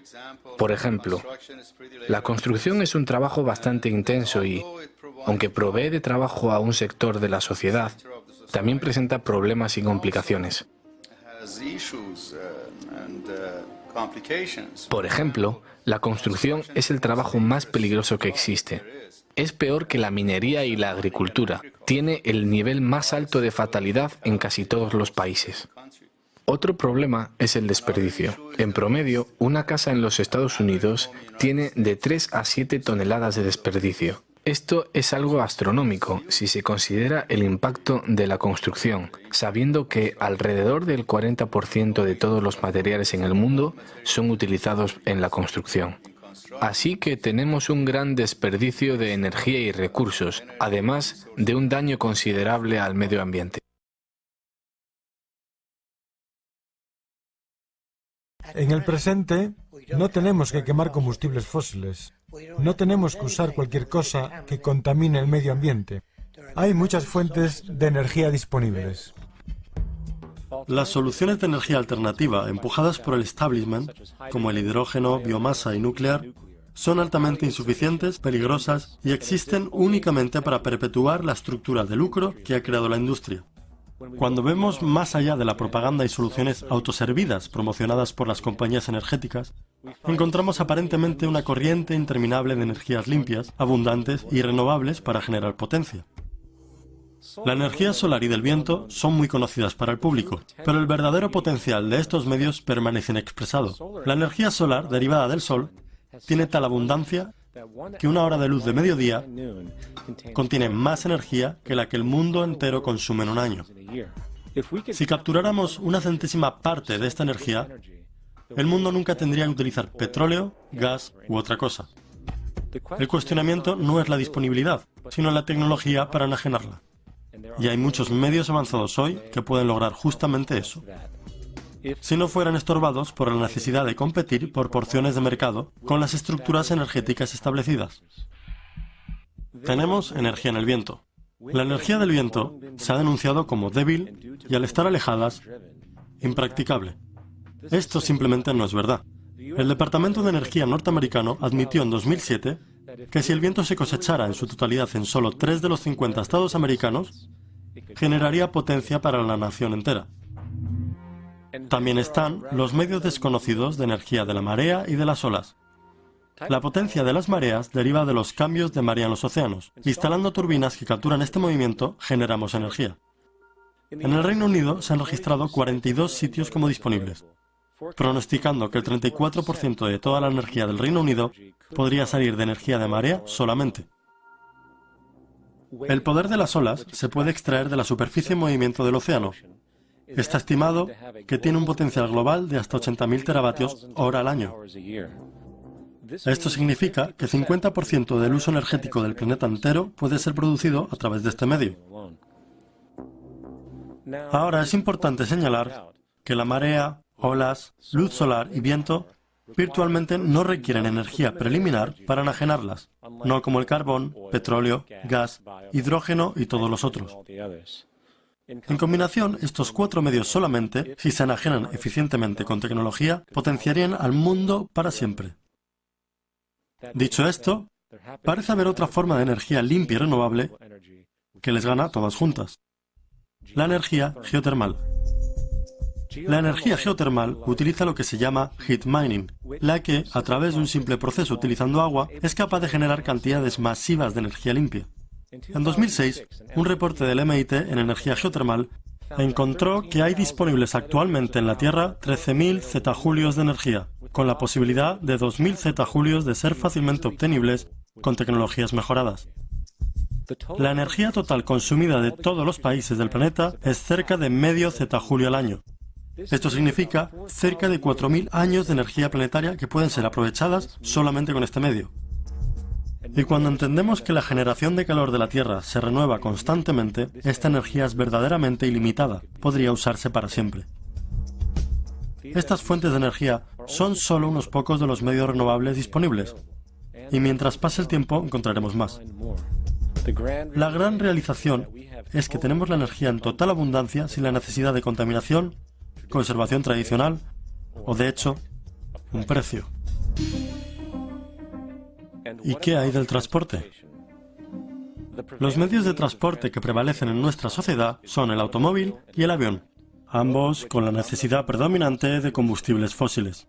En el caso del automóvil, la tecnología de baterías necesitada para potenciar un coche eléctrico que pueda andar a 170 km/h por más de 322 km con una carga existe y ha existido por muchos años. Sin embargo, gracias a patentes de baterías controladas por la industria que limitan su habilidad de mantener porciones de mercado, emparejadas con presión política de las industrias energéticas, la accesibilidad y costeo de esta tecnología está limitado. No hay absolutamente ninguna otra razón que el puro interés corrupto del lucro para que cada vehículo en el mundo no lleve energía eléctrica y limpia con cero necesidad de gasolinas. En cuanto a los aviones, es tiempo de aceptar que este medio de viajar es ineficiente, pesado y torpe, lento y causa muchísima contaminación. Esto es un tren maglev, levitación magnética. Usa imanes para la propulsión. Está completamente suspendido por un campo magnético y requiere menos del 2% de la energía usada para viajar en avión. El tren no tiene ruedas, así que nada puede gastarse. La actual velocidad máxima de la versión de esta tecnología, usada en Japón, es 579 km/h. Sin embargo, esta versión tiene años.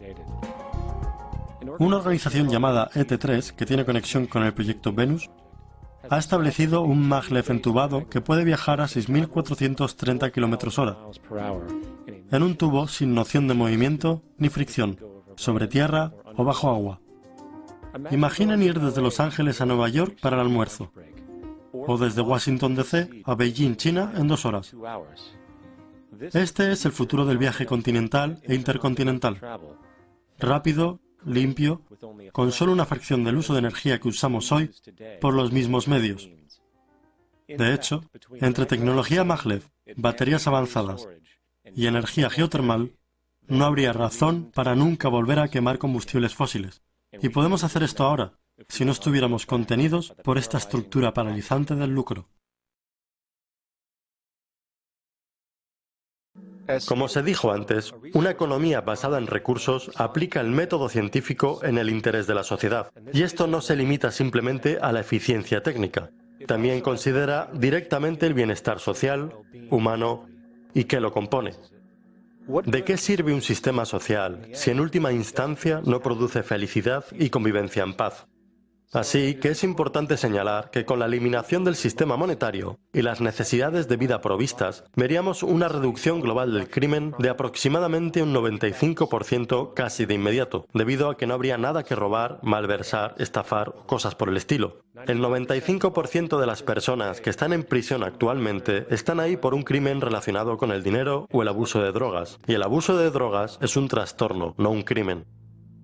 ¿Y qué hay del otro 5%? Los verdaderamente violentos, a menudo considerados por algunos como violentos por el solo hecho de ser violentos. ¿Son simplemente personas malvadas? La razón por la que francamente pienso que es una pérdida de tiempo involucrarse con juicios de valor moral acerca de la violencia de las personas es porque no avanza ni un ápice nuestro conocimiento, ni de las causas, ni de la prevención del comportamiento violento. La gente a veces me pregunta si creo en perdonar criminales. Mi respuesta es, no, no creo en el perdón, como tampoco creo en la condena. Solo si nosotros, como sociedad, logramos adoptar la misma actitud de tratar la violencia como un problema de salud pública y medicina preventiva, en vez de un mal moral, solo cuando hagamos ese cambio en nuestras actitudes, suposiciones y valores, realmente lograremos reducir el nivel de violencia, en lugar de estimularlo, que es lo que actualmente hacemos. Cuanta más justicia buscas, más daño te haces, porque no existe tal justicia. Hay lo que hay ahí afuera. Eso es todo. En otras palabras, si la gente está condicionada a ser racista e intolerante, si son criados en un entorno que lo aboga, ¿por qué culpas a la persona por ser así? Son víctimas de una subcultura. Por lo tanto, deben recibir ayuda. El punto es, debemos rediseñar el entorno que causa el comportamiento aberrante. Ese es el problema, no meter a una persona en la cárcel. Por ese motivo, jueces, abogados, libertad de elección, estos conceptos son peligrosos porque te proveen de desinformación. Que si la persona es mala, o esa persona es un asesino en serie. Los asesinos en serie se forman, lo mismo que soldados se convierten en asesinos en serie con metralletas. Se convierten en máquinas de matar, pero nadie los ve como asesinos o matones, ya que eso es natural.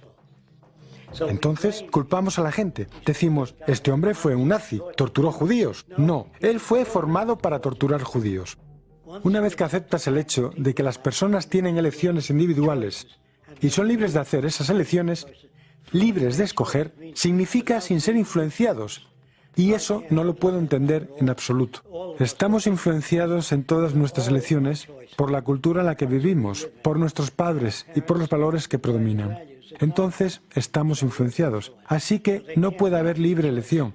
¿Cuál es el mejor país del mundo? La verdadera respuesta es, no he estado en todo el mundo y no sé lo suficiente acerca de diferentes culturas para responder a esa pregunta. No conozco a nadie que hable de esa manera. Dicen, los Estados Unidos, el país más grandioso del mundo.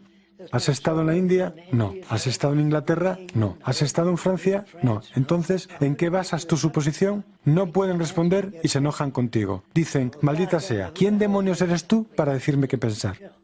No olvides que estás trabajando con gente aberrante. No son responsables de las respuestas, son víctimas de la cultura y eso significa que han sido influenciados por su cultura.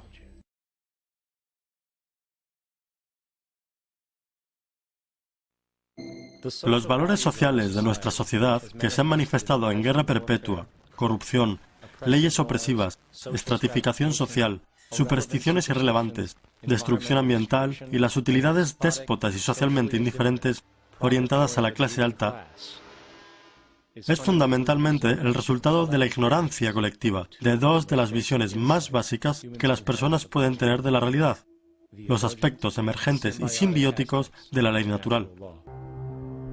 Aparte de la comprensión de que todos los sistemas naturales son emergentes, donde todas las nociones de realidad serán constantemente desarrolladas, alteradas e incluso radicadas, debemos comprender que toda la naturaleza en sí es un sistema unificado de variables interdependientes. Cada una es causa y efecto, existiendo solamente como un todo concentrado.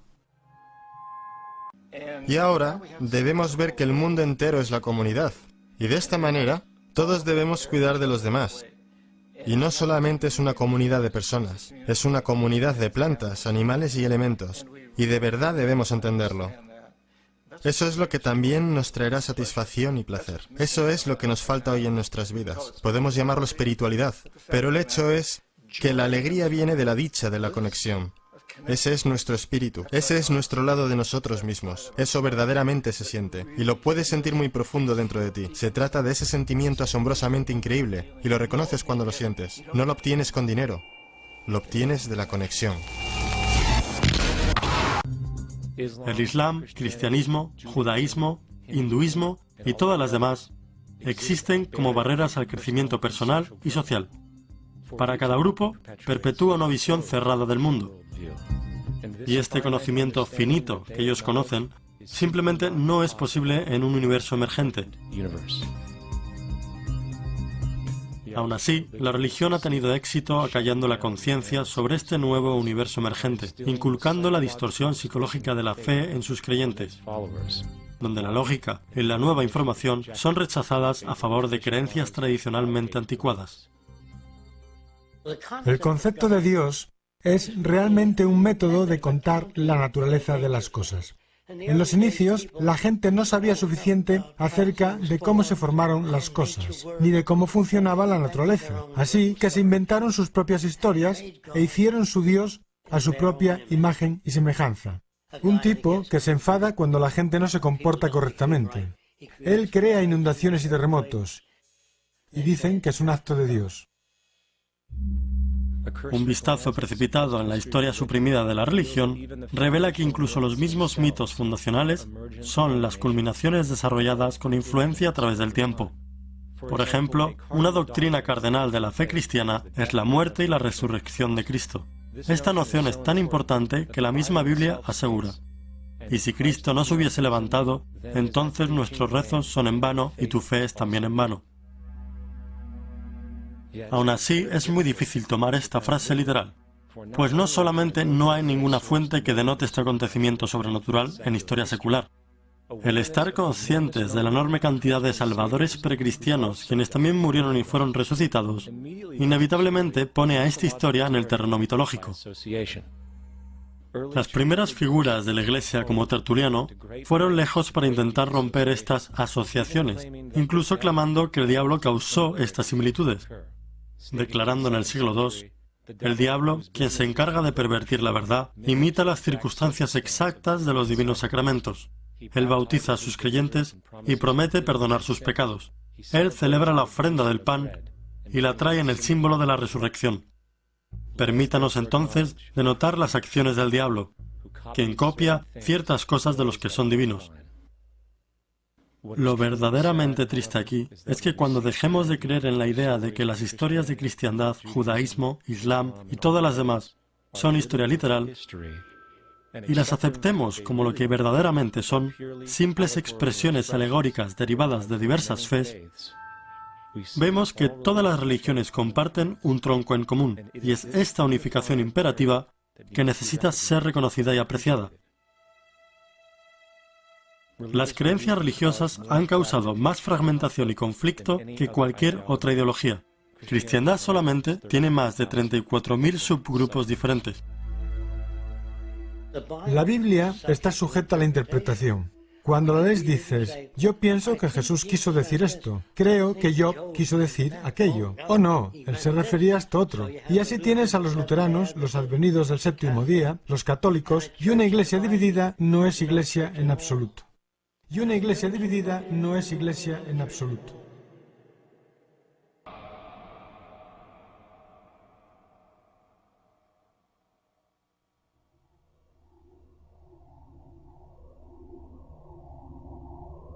Una vez que comprendamos que la integridad de nuestras existencias son completamente dependientes de la integridad de todo lo demás en el mundo, hemos entendido verdaderamente el significado del amor incondicional.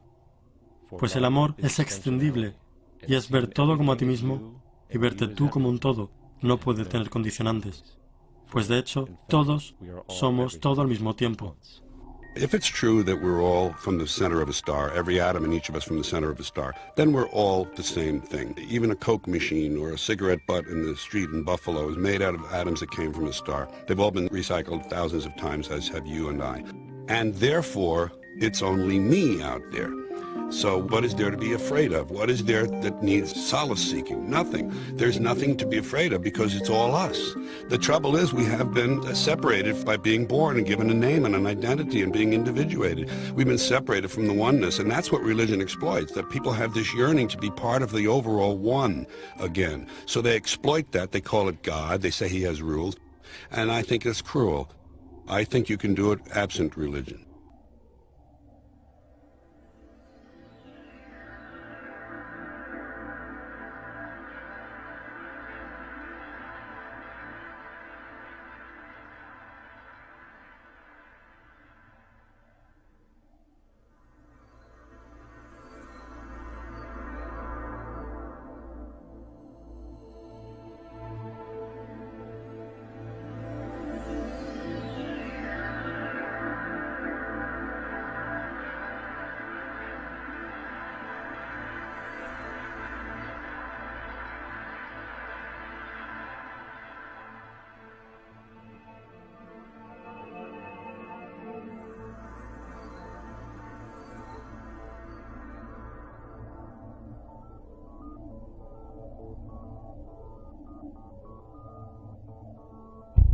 Es el momento de clamar la unidad.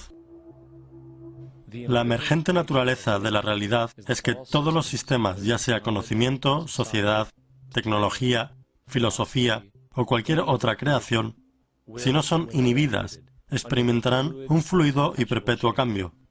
Lo que consideramos hoy como una trivialidad, tal como las comunicaciones modernas y el transporte, hubieran sido inimaginables en épocas antiguas.